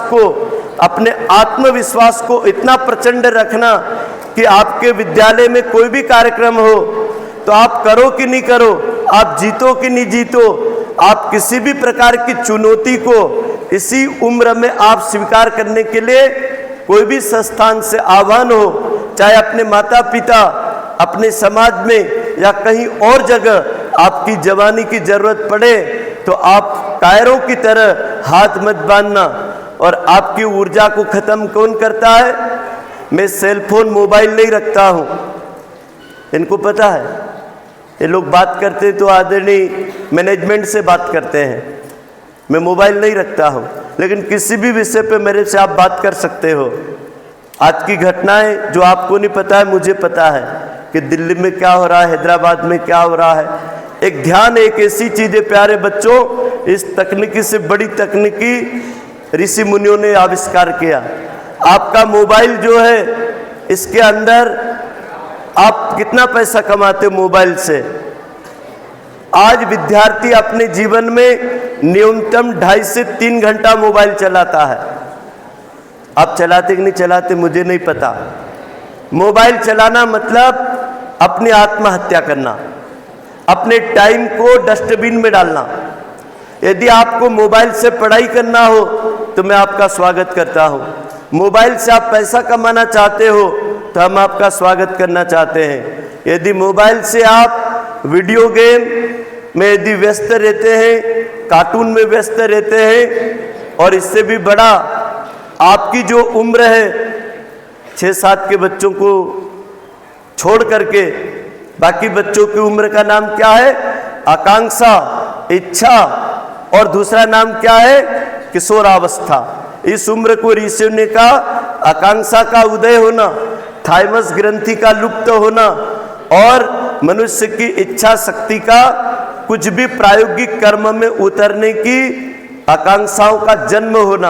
आप चाहो वो कर सकते हो, और वो मोबाइल का कचरे का डस्टबिन आपको इस उम्र में वो चीजें सिखा देता है जो इस उम्र में आपके चिंतन को, आपके चरित्र को, आपके व्यवहार को निश्चित रूप से समाज की प्रतिष्ठा में आपके माता पिता का, आपकी शिक्षा दीक्षा के ऊपर आज नहीं तो कल उंगली उठा देगा। मेरा निवेदन है कि आप मोबाइल के डस्टबिन से स्वयं बचना, औरों से बचना। हो सकता है कि आपको लगता है कि हम तो अकेले में देखते हैं, लेकिन भगवान के सीसी कैमरे 24 घंटे चलते हैं। आपकी अंतरात्मा आपको कभी माफ नहीं करेगी आप क्या देखते हैं और क्या बनना चाहते हैं। इसलिए 40 मिनट से अधिक मोबाइल की तरंगों के बीच में रहने पर माइंड के न्यूरॉन्स 13% निर्जीव होते हैं। अभी अमेरिका के वैज्ञानिकों ने आविष्कार किया कि बच्चों की आंखें टेढ़ी हो रही है, बच्चों की आंखों का चश्मा का नंबर बढ़ रहा है, बच्चों में मिर्गी और माइग्रेन की तकलीफ कम उम्र में बढ़ रही है। तो ये शोध बताते हैं कि 10 साल बाद कोई भी विज्ञान के आविष्कार के दुष्परिणाम सामने आते हैं जब तक वो लोगों की आदत बन जाता है। मोबाइल अब आपकी आदत बन गई है, और इस आदत से मुक्ति का एक ही रास्ता है कि अनावश्यक रूप से आप साइटों पर ना जाएं। लोगों ने इससे पैसा कमाने का एक धंधा बना रखा है, और आपकी मासूम जिंदगी को कम उम्र में जो चीज़ें नहीं जानना चाहिए वो जान करके जब आप विवाह के योग्य होंगे, बाल बच्चे पैदा करने की स्थिति में होंगे, तब आपको धन संपत्ति लुटाना पड़ेगी। बांझ बच्चे, बांझ युवा, नपुंसक युवा ये दुनिया में बढ़ रहे हैं, और इसका एकमात्र कारण है मानसिक सेक्स। और ये मानसिक सेक्स मोबाइल के माध्यम से किशोर बच्चों को मानसिक विकृतियों की ओर बढ़ा रहा है। शायद आपको पता होगा, अकेले नवरात्रि के बाद में 13 लाख बेटियों का एबॉर्शन कराया जाता है। शायद आपको पता होगा, अभी 31 दिसंबर को 2.5 लाख कंडोम बिक गए, वो भी कॉलेजों के ग्राउंडों में बिके हैं। ये मैं नहीं कह रहा हूँ। रात को आप लोग आज तक के ऊपर 9 बजे सुधीर चौधरी को सुन लेना। कौन है जो सुधीर चौधरी को पहचानते हैं? आज तक अभी 2 दिन पहले का ये मैं खबर बता रहा हूँ। सुधीर चौधरी जी ने 2 दिन पहले बताया कि देश की 45 करोड़ आबादी मतलब युवाओं की जो आज इस दुनिया की मुख्य धारा से समाप्त होने के कंगार पर है। हम कहते हैं कि युवा देश है, लेकिन यहाँ का युवा अपनी जिंदगी की जवानी का होश खो के जी रहा है। मेरा निवेदन है आत्मिक संबंधों को बनाना, परस्पर प्रणाम बोलना, माता पिता को प्रणाम बोलना, 1 घंटा परिवार के साथ काम करना। ये मैनेजमेंट चाहे तो मेरी बात को स्वीकार करें तो अच्छा है। महीने में 1 बार इन बच्चों को टोली बनाकर टीचर लोगों के साथ सामूहिक गार्डन की पेड़ पौधों की साफ सफाई, यहाँ माली होगा, मैं उनको धन्यवाद देता हूँ। लेकिन ये पेड़ पौधे किसके लिए खड़े हैं, जल्दी बताओ। यदि ये प्राण देना बंद कर दे तो सबसे पहले प्राण किसके निकलेंगे? तो फिर तुम कितने बच्चे ऐसे हैं जन्मदिन पर आकर के या अपनी पानी की वाटर बैग में बचा हुआ पानी आप गाड़ियों में से बाहर निकालते जाते हैं, लेकिन किसी पेड़ को क्यों नहीं डाल के जाते हैं? आपकी संवेदना, आपकी करुणा, आपका प्रेम ये कौन सिखाएगा?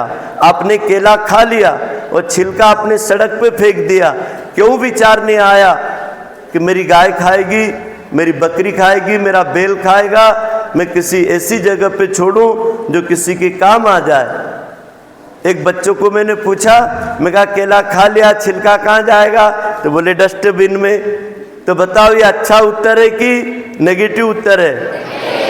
अच्छा उत्तर क्या है कि केले का छिलका काम वाला है तो उसको काम पे लगाओ, और आपके हाथ का कोई कचरा हो, अखबार का नेगेटिव कचरा हो जो किसी के काम नहीं आए, वो कहाँ जाएगा?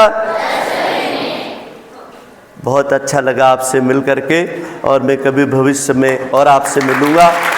और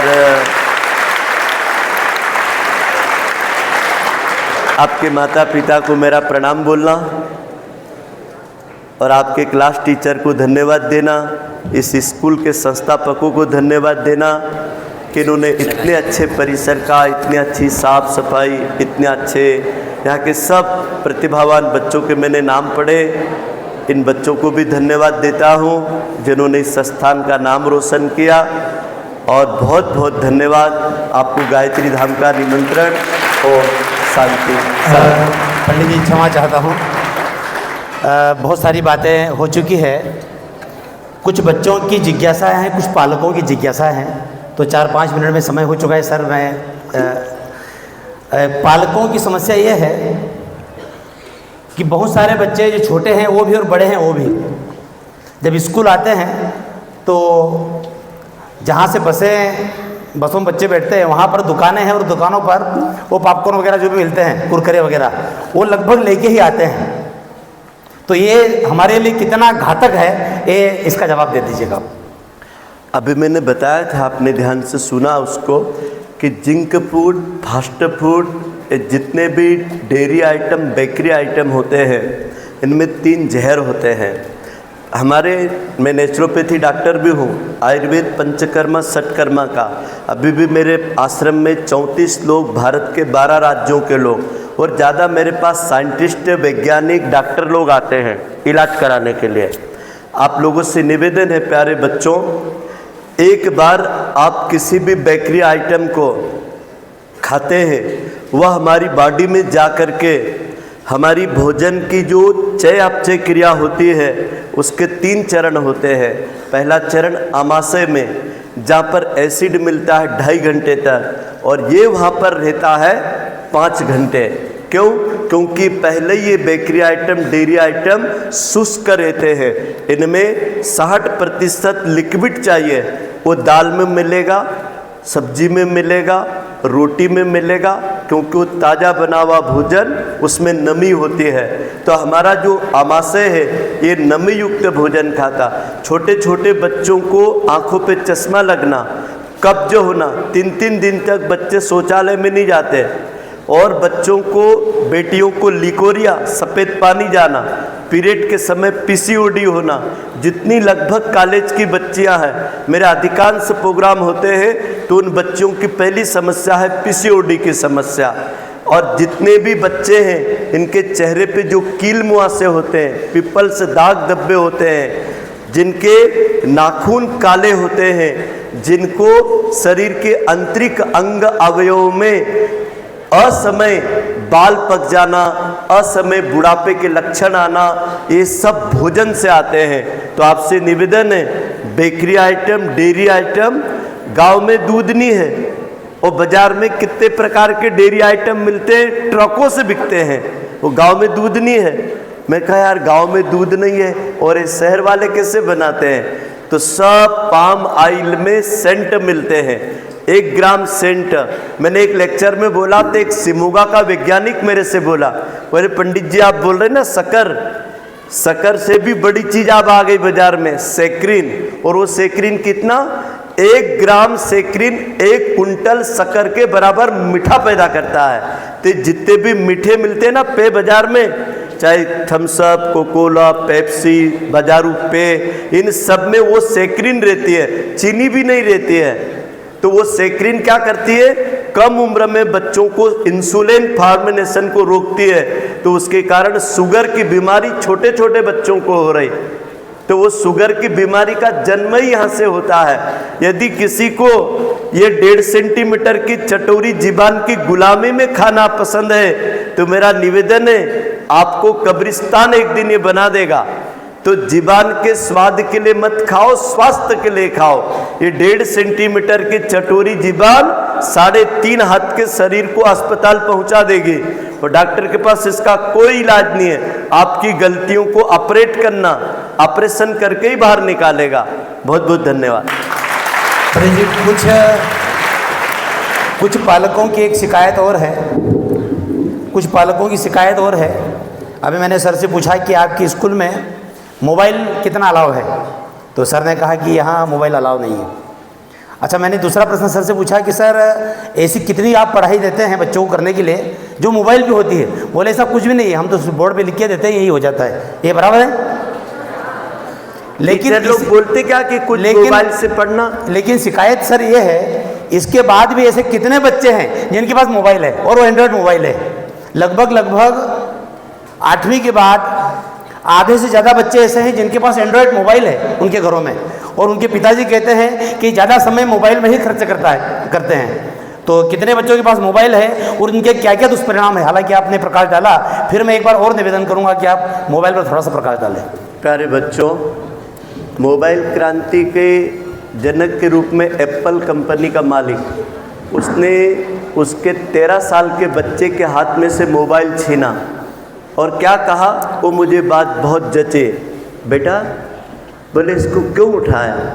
बोले यूँ ही देखूंगा। बोले नहीं, बोले इस उम्र में मैं जानता हूँ कि देखते देखते तेरे प्रश्न खड़े हो जाएंगे और देखते देखते ये तेरा एक जीवन का साधन बन जाएगा। तो तेरी उम्र खेल के मैदान की है, तू मोबाइल के खेल में खेलेगा तो तेरे को शारीरिक, मानसिक, आत्मिक दृष्टि से कोई लाभ नहीं होगा। तेरे को यदि 1 घंटा मिलता है तो तू खेल के मैदान में जा। तू मोबाइल में कोई खेल खेलेगा तो तेरी दृष्टि तो कमज़ोर होगी, लेकिन तेरी आंतरिक व्यवस्था प्रकृति के साथ दूर हो जाएगी और शारीरिक दृष्टि से तू बीमार हो जाएगा। मेरा निवेदन है कि मोबाइल मनोरंजन का साधन लोगों ने बना लिया। कई लोग बोले बच्चे को टाइम पास करने के लिए हमने दे दिया, जब तक हम खाना बना लेंगे। 2.5 साल का बच्चा बड़े आदमी से अच्छा मोबाइल चला लेता है और उससे मोबाइल ले लो तो रोता है, सिर ठोकता है। उसको न मम्मी चाहिए न पापा चाहिए, कुछ नहीं चाहिए, उसको मोबाइल चाहिए। और यदि मोबाइल मिल गया मतलब उसके माँ बाप मिल गए, मोबाइल मिल गया उसको सब कुछ मिल गया, खाना पानी भी भूल गया। तो आपसे निवेदन है कि उसमें ऐसा है क्या? उसमें एक ऐसा है बच्चों, जो ब्रेन के अंदर एक जिज्ञासा का केंद्र होता है। कुल 34 केंद्र होते दिमाग में, याद करने के, व्यक्त करने के, देखने के, सुनने के, बोलने के, क्रोध करने के, क्रोध को शांत करने के। तो मोबाइल को उन्होंने क्या करा, इस तरीके का कर दिया। और आजकल अपने व्यूअर बढ़ाने के लिए लोगों ने उसमें मनोरंजन साइटें, वासना प्रधान साइटें, ऐसी फिल्में दी कि लोगों की डिमांड हो गई। क्यों कि 30 सेकंड, आधा मिनट, 1 मिनट में कुछ न कुछ मनोरंजन देख लेता आदमी। लेकिन वो आपका कितना घंटा खराब करता है देखा? हमारे मन 3 होते हैं, चेतन मन जो देख रहा है, एक अवचेतन मन जो बाद में भी वो आप में असर करेगा। नींद में सपने आते बच्चों को, कई बच्चे नींद में चलने लगते हैं, कई बच्चे नींद में बिस्तर पर पेशाब कर देते हैं, कई बच्चे नींद में दांत बजाते हैं, कई बच्चे नींद में अपनी माँ बाप का गला दबा देते हैं। तो वो कहाँ से आया? ये हमारा जो अवचेतन मन है, ये रात में फिर ये खुलता है ब्रेन के माध्यम से और वो गलत गलत डरावने सपने देता है। और अंतिम सुपर चेतन मन, तो वो मन कौन सा है? जो आपका भविष्य का निर्माण करेगा, वो उसके कारण सो जाएगा। पंडित जी, बच्चों की तरफ से 2 जिज्ञासाएं हैं और दोनों एक साथ ही मैं कर देता हूँ। एक तो एक कि बहुत सारे बच्चों की सुबह नींद नहीं खुलती जल्दी, काफ़ी शिकायत रहती है कि सुबह नींद नहीं खुलती। बालिकाएं काफ़ी सर हिला रही कि आओ, सही बात है, तो सुबह जल्दी नींद नहीं खुलती।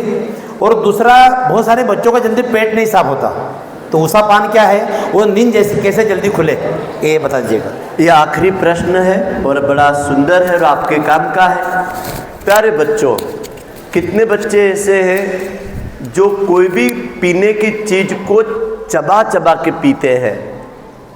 अब जैसा वाटर बैग, इसको खोला, आ करा और डाल लिया, इस पानी का कोई फायदा नहीं। अथर्ववेद का ऋषि लिखता है कि पानी एक औषधि है, लेकिन इस औषधि का अनुपान क्या है? सलाइवा। वो सलाइवा कहाँ पे बनता है? पेट में बनता है कि मुंह में बनता है? और विश्व की सबसे बड़ी दवा है कब्ज की, पेट साफ करने की, पानी और लार। तो 3 लीटर से कम पानी पियोगे, 13 वर्ष की उम्र से 2.5 लीटर पानी, और 18 वर्ष से शेष उम्र में 3 लीटर पानी। वाग्भट ऋषि ने लिखा कि जल और लार ये कब्ज की दवा है, और पानी जब भी पियो बैठ के पियो। दूसरा, यदि आप खाली पेट चाय काफ़ी पीते हैं तब भी कब्ज होगा, और जितनी बेकरी और डेयरी आइटम खाओगे तो कब्ज होगा। रेशे वाली चीज़ें, फाइबर, मतलब जितना भी अंकुरित है, फल है, सब्जियां हैं, छाछ है, दही है, इसको शौक से खाओ। अगला प्रश्न था, नींद नहीं खुलती है। प्यारे बच्चों, नींद का विज्ञान है। शिशु की नींद रहती है लगभग 20 घंटे के, बच्चे की उम्र रहती है 18 घंटे के, और छोटे बालक की उम्र रहती है 1 से 5वीं तक की 12 घंटे के, और 6ठी से लगा करके 12वीं तक के बच्चों की नींद रहती है 7.5 घंटे के। और 7.5 घंटे की अच्छी नींद का मैं समय बता रहा हूँ।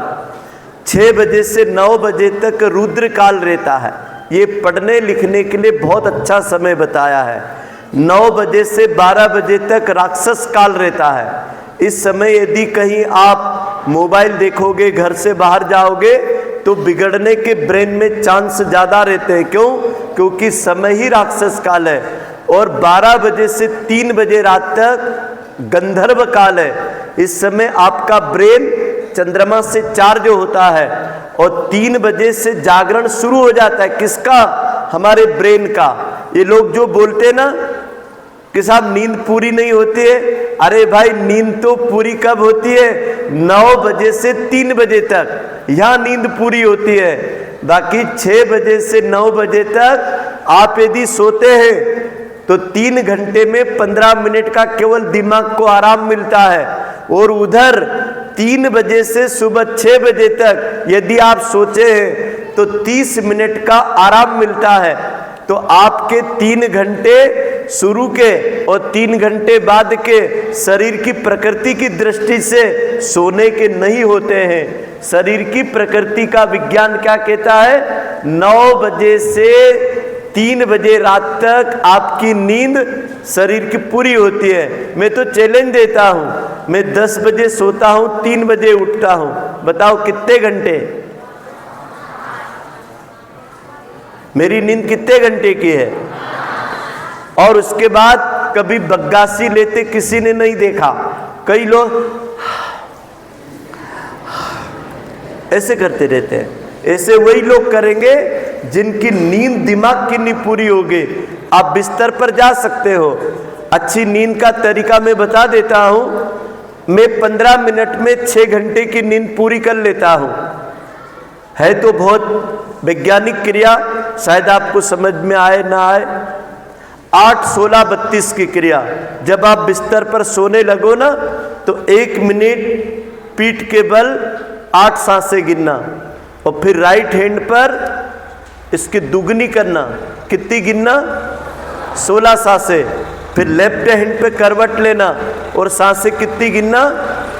32 सांसें। ऐसा 8 दिन करके देखना, फिर आप खुद बोलोगे कि अब दिन भर बग्गासी नहीं आती। और जैसे हमने सोचा कि 5 बजे उठना है, हमारे गुरुकुल में बच्चे 4 बजे उठ जाते हैं। 9 बजे गायत्री धाम की लाइटें बंद, पूरा आश्रम के गेट बंद, केवल वॉचमैन मिलेगा, बाकी पूरा आश्रम सो जाता है। 9 बजे 8:30 बजे शयन प्रार्थना लग जाती है, 9 बजे हम सब लोग सो जाते हैं। एक भी बच्चे की आंख पे चश्मा नहीं है। 250 बच्चे हैं, एक भी बच्चे की आंख पे चश्मा नहीं, एक का भी पेट बड़ा नहीं, एक का भी शरीर में आलस्य नहीं। ऐसे बिल्कुल क्रिकेट की बॉल की तरह उछलते हैं। आप भी ऐसा बन सकते हैं। 8, 16, 32 की क्रिया समझ में आ गए बेटा? बोलो भारत माता की। चलो ऐसे हाथ बांधो और बोलो मेरे बाद। हे महाकाल, उत्तम भविष्य के लिए जीवन की महाविद्या में विकसित होकर के राष्ट्रीय एकता एवं समता के प्रति निष्ठावान रहेंगे। जाति, लिंग, भाषा, प्रांत, संप्रदाय आदि के कारण परस्पर कोई भेदभाव नहीं रखेंगे। अब अपनी जगह पे खड़े हो जाओ।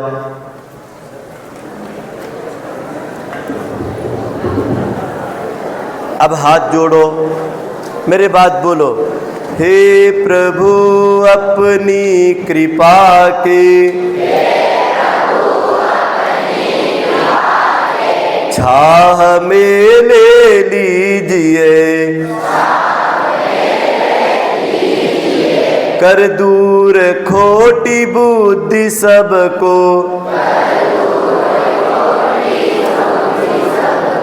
नेक नियत दीजिए। हम आपके होकर रहे, शुभ प्रेरणा ले आपसे, करते रहे नित्य पुण्य हम, बचते रहे हर पाप से, सुख बांट कर दुख ले बटा, प्रभु भाव यह दे दीजिए। उजला चरित्र बना हमें, उज्जवल भविष्य दीजिए। हे प्रभु अपनी कृपा की छाह में ले लीजिए, छाह में ले लीजिए। भारत माता की, भारत माता की। वंदे वंदे। बहुत बहुत धन्यवाद। अद्भुत, अवर्णनीय, बहुत ही विलक्षण ज्ञान आपके सानिध्य से प्राप्त हुआ। आदरणीय महानुभाव, आपकी भाषा में न जाने ऐसा कौन सा चमत्कार था, आपके शब्दों में ऐसा कौन सा जादू था जिसने हमारे विद्यार्थियों को बांधकर पूरे समा को एक सूत्र में बांध के रखा। मैं आपके चरणों में कोटि कोटि वंदन करता हूँ। परम पूज्य गुरुदेव वंदनीय माता माँ गायत्री के चरणों में वंदन करते हुए प्रार्थना करता हूँ कि आपका एक एक वचन हमारे विद्यार्थी के हृदय में, अंतर मन में गहरा उतरे। मैं पुनः आपसे प्रार्थना करता हूँ कि जब कभी भी हमारा अनुनय विनय आपके चरणों तक पहुँचे, आप कृपा करके हमारे विद्यार्थियों को ऐसे ही सद्वचनों से सुशोभित करिएगा।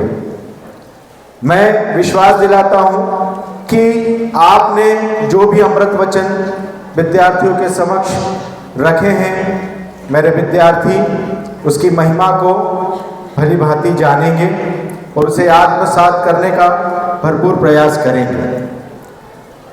मैं ग्रीन वैली परिवार की ओर से गायत्री परिवार के सभी सदस्यों जो इस सेवा के पुनीत कार्य में सहभागी बने हैं, उनका बहुत बहुत आभार व्यक्त करता हूं कि आपके माध्यम से हमें यह पुनीत कार्य और यह अमृत वचन सुनने का सौभाग्य प्राप्त हुआ है। मैं आदरणीय गुरुजनों से, आदरणीय पंडित जी से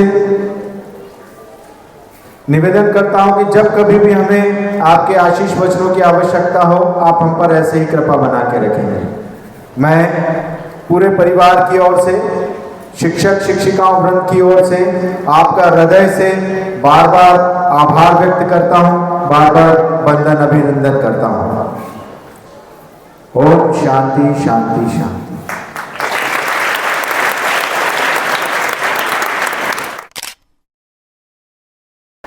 इसको गढ़ने वाला कोई शिल्पकार है, कोई इनके जीवन की किताब का लिखने वाला अच्छा लेखक है, कोई इनके जीवन के बगीचे को सजाने और संवारने वाला कोई अच्छा माली है। माता पिता के बाद इस दुनिया के किसी भी सिस्टम में सबसे बड़ी गरिमा शिक्षक की होती है। इसीलिए देश के भूतपूर्व राष्ट्रपति महोदय जी, हमारे सर्वपल्ली डॉक्टर राधाकृष्णन जी ने अपने व्यक्तित्व को, कर्तृत्व को, अपने पूरे सम्मान को शिक्षक दिवस के रूप में समर्पित कर दिया। इसलिए मैं आप सबको प्रणाम करता हूँ, वंदन करता हूँ। आपके गुरु दायित्व में जो इस संस्थान ने आपको जिम्मेवारी दी है, उसे आप बहुत अच्छे से निभाएं। कुछ कहना है क्या? तो आप भी आओ ना, एक आइए।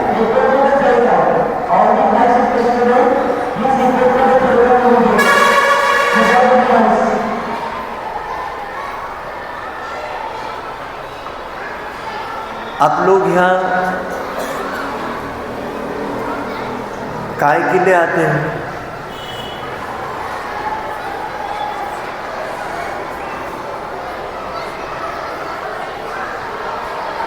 आप लोग यहाँ काय के लिए आते हैं?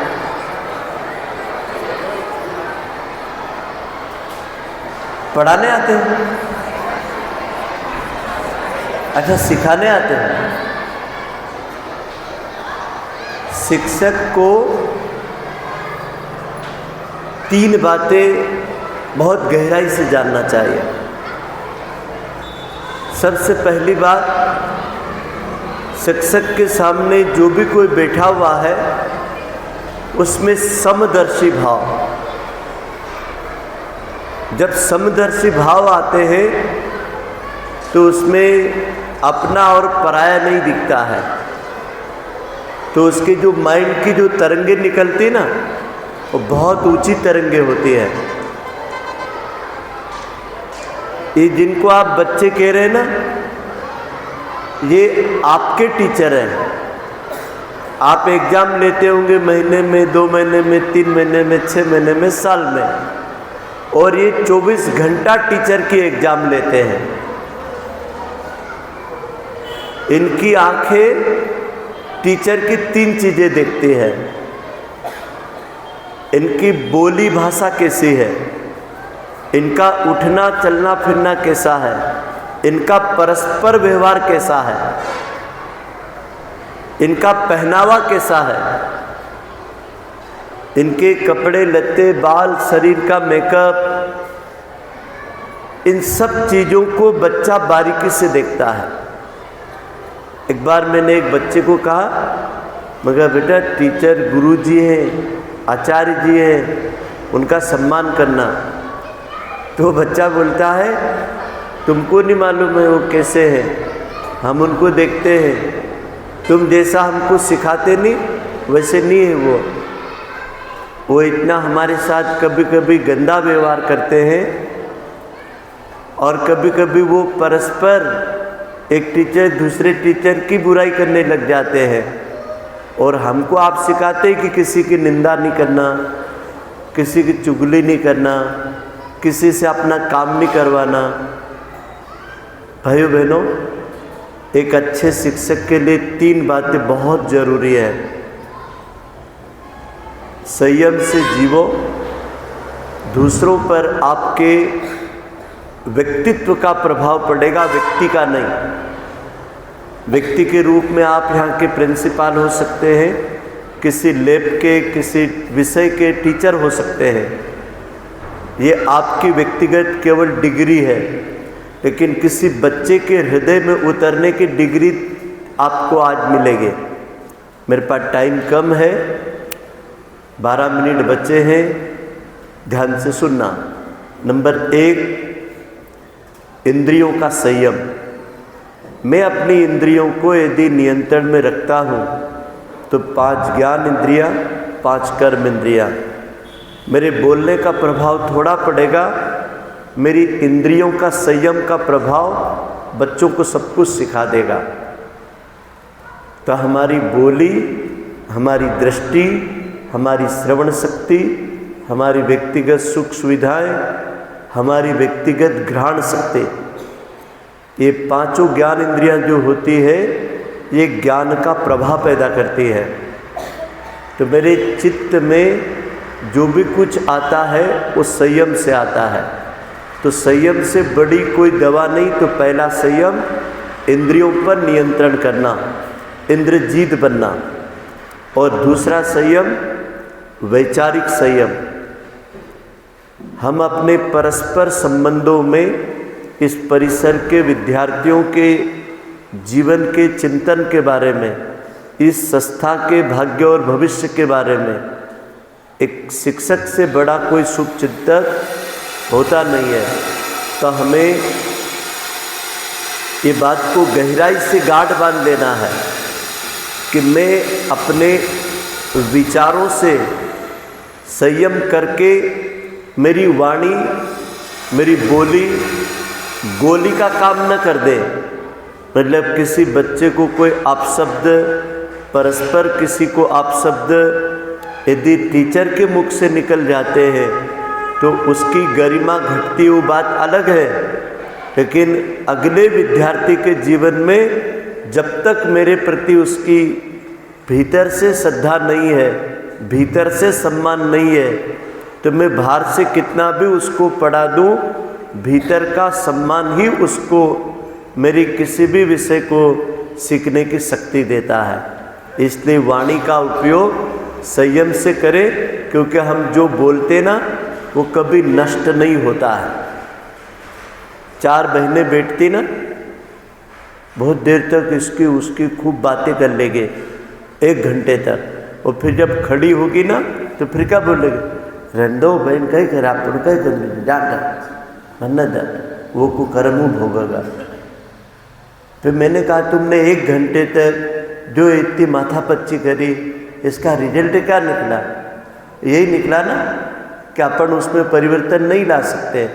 तो कोई भी इस परिसर में नेगेटिव संवाद किसी के भी बारे में बिल्कुल नहीं करें। आप में इतना साहस पैदा करो कि आप उससे स्वयं को ही उसको बदलने के लिए आप अपने व्यक्तित्व से उसको परिचय दो कि ऐसा नहीं, ऐसा जियो। अगला और महत्वपूर्ण है अर्थ का संयम। आप बुरा मत मानना, आदमी इधर उधर नौकरी की तलाश में बड़े बड़े सपने लेके पढ़ाई करता है और फिर इधर नौकरी नहीं लगती तो आखिरी में टीचर की नौकरी तो मिल ही जाएगी। तो कई लोग मजबूरी में आ जाते हैं।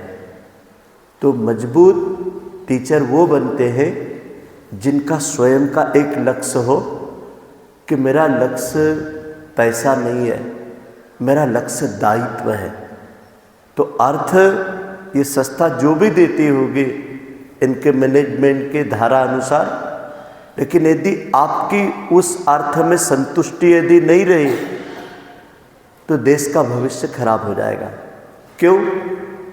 क्योंकि आपने ऐसा सोचा कि मुझे जो दायित्व मिला है उसके लिए मुझे तो इतना पैसा चाहिए और ये नहीं मिल रहा है। तो मेरा निवेदन है, सरकार गवर्नमेंट स्कूलों में 70,000 से 1 लाख भी तनख्वाह देती है, लेकिन आपसे अच्छा नहीं पढ़ाते, वो आपसे अच्छा टाइम वो नहीं देते, आपसे अच्छा मैनेजमेंट वो नहीं करते। यदि पैसे से ही यदि आप बोलो कि एक टीचर काम करता है तो फिर उसने वहाँ करना चाहिए। शिक्षक एक पैसा नहीं है, शिक्षक एक रोजगार नहीं है, शिक्षक एक विद्यादान की गुरु दायित्व की जिम्मेवारी है। और यदि इसको गुरु दायित्व की जिम्मेवारी में ले लिया तो फिर मुझे जो मिल रहा है, आप आश्चर्य करेंगे, मैं साल के करोड़ों रुपए कमाता हूँ। आप आश्चर्य करेंगे, मेरे पास एक करोड़पति जैसे सब साधन है, लेकिन मैं अपने ऊपर 1500 रुपये से ज़्यादा खर्च नहीं कर सकता। हमारी आचार संहिता गुरु के आश्रम से बनी हुई है, उसी में मुझे काम करना पड़ेगा। मेरे 110 रुपये के जूते जब पूरे फट जाएंगे तभी नए जूते बुलाऊंगा, ऐसा अलग से एक्स्ट्रा रखे हुए भी नहीं रहेंगे। कपड़े भी 4 जोड़ी, 1 जोड़ी बाहर के प्रवास के, 1 जोड़ी आश्रम में पहनने के, 1 जोड़ी पूजा के पहनने के। आप बोलेंगे ऐसा क्यों? ये तो अर्थ है, इसकी कितनी भी भूख पैदा कर दो, कभी अर्थ से कोई संतुष्ट हुआ क्या? अर्थ का अनुशासन से संतुष्ट हो जाएगा कि साहब मेरा अनुशासन है कि मैं अपने ऊपर इतना ही खर्चा करता हूँ, तो पैसा बच जाएगा। और जब अर्थ का संयम नहीं रखा, हम जन्मदिन पर ही 5,000 रुपये खर्चा कर दिया तो पूरे महीने का बजट बिगड़ गया। निवेदन एक है कि हम अर्थ को एक शक्ति माने, उसका दुरुपयोग ना करें, मतलब उसका प्रदर्शन बिल्कुल ना करें। ज़रूरत के लिए कंजूसी नहीं और प्रदर्शन के लिए, दिखावे के लिए कोई नियत नहीं, अर्थ का संयम। और महत्वपूर्ण बात यह है, मैं एक दिन स्वेट मॉडर्न को पढ़ रहा था, भारत और विश्व के अर्थ वैज्ञानिकों में उनका नाम आता, तो उनके एक पुस्तक थे।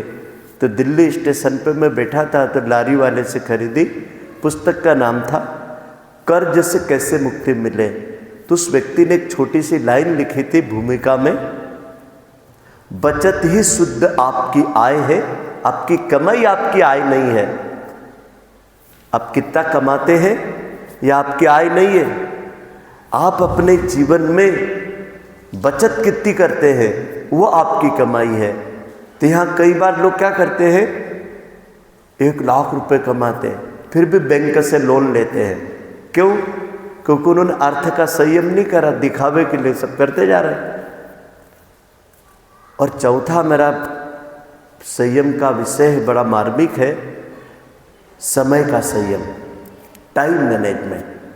8 घंटा सोने के लिए, 8 घंटा कमाने के लिए, 4 घंटा स्वयं के लिए, नहाना धोना, लेटरिन बाथरूम, कपड़े, खाना पीना, 4 घंटे लगते शरीर के लिए।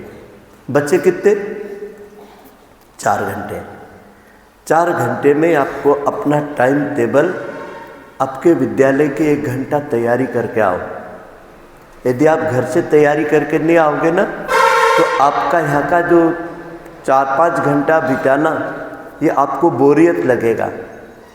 और आप घर से तैयारी करके आओगे, क्यों? क्योंकि आप किसी के माइंड के योद्धा हैं, किसी के सामने आपको खड़ा होना है, हो सकता है किसी ने कुछ प्रश्न पूछ लिया, हो सकता है अपने सब्जेक्ट में अपनी बात को नए तरीके से हम रखें ताकि बच्चा जल्दी सीख जाए। तो जो शिक्षक घर से तैयारी करके आता है ना, वो योद्धा शिक्षक होता है। तो टाइम मैनेजमेंट में 1 घंटा स्कूल आने के पहले अपनी तैयारी करो। वैसे आपकी आचार्य दैनंदिनी डायरी बनी हुई होगी, प्रिंसिपल की तरफ से बनी है ना भैया? बराबर आप मेंटेन करते भी होंगे, साइन भी करवाते होंगे। हमारे गुरुकुल में भी मैं आचार्य डायरी देखते रहता हूँ। निवेदन एक है कि टाइम मैनेजमेंट में यदि आपने आपके स्वास्थ्य के लिए, अपने थोड़ा स्वाध्याय और योग प्राणायाम के लिए यदि समय नहीं निकाला तो ये शरीर कभी भी आपको अस्पताल पहुंचा देगा। इसलिए शरीर रूपी यंत्र को मेंटेनेंस चाहिए। आप 1 घंटा नियमित रूप से अच्छी बुक का स्वाध्याय करना। अच्छी बुक से मतलब क्या मालूम है? ये माइंड का एक एक विचार एक दिन कर्म बनता है, और एक एक कर्म एक दिन आदत बनती है, और हर आदत एक दिन संस्कार बनते हैं, और हर संस्कार एक दिन संसार बनता है। इस संसार के अंदर जो भी कुछ है वो केवल विचार शक्ति है, और विचार शक्ति को आप जितना सफल लोगों के व्यक्तित्व से आप पा सकते हो उतना इस सिलेबस की पुस्तकों से नहीं पाओगे। तो आप अखंड ज्योति पत्रिका, कल्याण मासिक पत्रिका, गीता, वेद, उपनिषद, अब छोटे छोटे सूत्र में भी आ गया। आपसे निवेदन है कि 2 घंटा जो बचा हुआ समय है तो 1 घंटा हर हाल में अपने परिवार को दीजिए। सास ससुर, माता पिता, बच्चे, अपने घर का जो भी दायित्व है उसको उस रूप में दीजिए कि टाइम इनका है। आपको आधुनिक दुनिया से मैं अलग नहीं करूँगा, लेकिन यदि कोई काम के साइट में मोबाइल में देखना है तो आप ज़रूर देखना। समय को बर्बाद करने के लिए मोबाइल का उपयोग मत करना। अब मैं मोबाइल रखता ही नहीं हूँ, मेरे पास मोबाइल है ही नहीं, बहुत आनंद से रहता हूँ। यदि मैं मोबाइल पे बात कर रहा करूँ लोगों से तो देश विदेश के राज्यों के लोग मेरे को कोई छोड़ेंगे क्या? इससे उससे तो हम क्या कर रहे हैं? हम आकाश की ज़िंदगी जी रहे हैं। धरती पे रहते हैं, हमारी ज़िंदगी आकाश की हो गई, और आकाश की ज़िंदगी क्या हो गई? तनाव की ज़िंदगी हो गई, अशांति की ज़िंदगी हो गई। और फिर हम अपनी सांसों को जब नींद के लिए ले जाएंगे तो हमारे ब्रेन के अंदर दिन भर का हमारी 3 चीज़ें खराब कर देगा। क्या क्या? गुण, कर्म और स्वभाव। एक आदमी बोले कि मोबाइल का पहला दुष्परिणाम क्या होगा? तो क्या आपके गुण खत्म कर देगा। दूसरा, आपके कर्म को खत्म कर देगा क्योंकि समय बर्बाद हो रहा है। और तीसरा, आपके स्वभाव में चिड़चिड़ापन आ जाएगा, स्वभाव में स्वार्थ आ जाएगा, स्वभाव में स्पर्धा आ जाएगी, स्वभाव में अपना क्या सिद्ध हो ये ज़्यादा दिखेगा। हम परमार्थ का, दूसरों के हित का सोचना बंद कर देंगे। बहुत सारे ऐसे विषय हैं, लेकिन समय मेरे पास 15 मिनट का आपके लिए बचा था। आपसे कभी और आकर के मिलूँगा, और आपके उज्जवल भविष्य के लिए मैं मंगल कामना करता हूँ। इतने अच्छे संस्थान में आप कार्यरत हैं, आपका परिवार सुखी, समृद्ध और संपन्न बने, यही एक मंगल कामना। वासना में नहीं, उपासना में विश्वास करना, जीवन की आदतों में नहीं, जीवन के संस्कारों को बना के देखना। जिंदगी एक ही बार मिलती है, लेकिन कुछ लोग कहते हैं ऐस करो, कैस करो, मौज करो, धक्का मारो, आगे बढ़ो। ऐसी सोच हम लोगों की नहीं होनी चाहिए, क्योंकि हम इस दुनिया का भाग्य और भविष्य गढ़ने वाले इन बच्चों के वो माता पिता हैं जो विधाता ने आपका निर्णय किया है। शिक्षक किसी भी रूप में आता है, ये परमात्मा व्यास की परंपरा का निर्वाह करता है। आप जो भी सब्जेक्ट पढ़ाते हैं वो अपनी जगह है, अपने आचरण से जो आप पढ़ाते हैं वो आपकी जीवन की किताब है। और हमारा ऐसा मानना है कि आप बच्चों की जीवन की किताब के भी आप निर्माता हैं, और वो बच्चे आचरण से सीखते हैं किताब से स्कूली शिक्षा सीखी जाती है और विद्या आचरण से सीखी जाती है। तो विद्या और शिक्षा में अंतर यही है कि शिक्षा ब्लैक बोर्ड पे पढ़ाई जाती है और विद्या लाइव जीवन के उदाहरण से पढ़ाई जाती है। तो हम कोशिश करें कि शिक्षा ब्लैक बोर्ड पे पढ़ाएं और अच्छे संस्कार, अच्छी आदतें, अच्छी दिनचर्या अपने जीवन के उदाहरण से पढ़ाएं। ठीक है जी।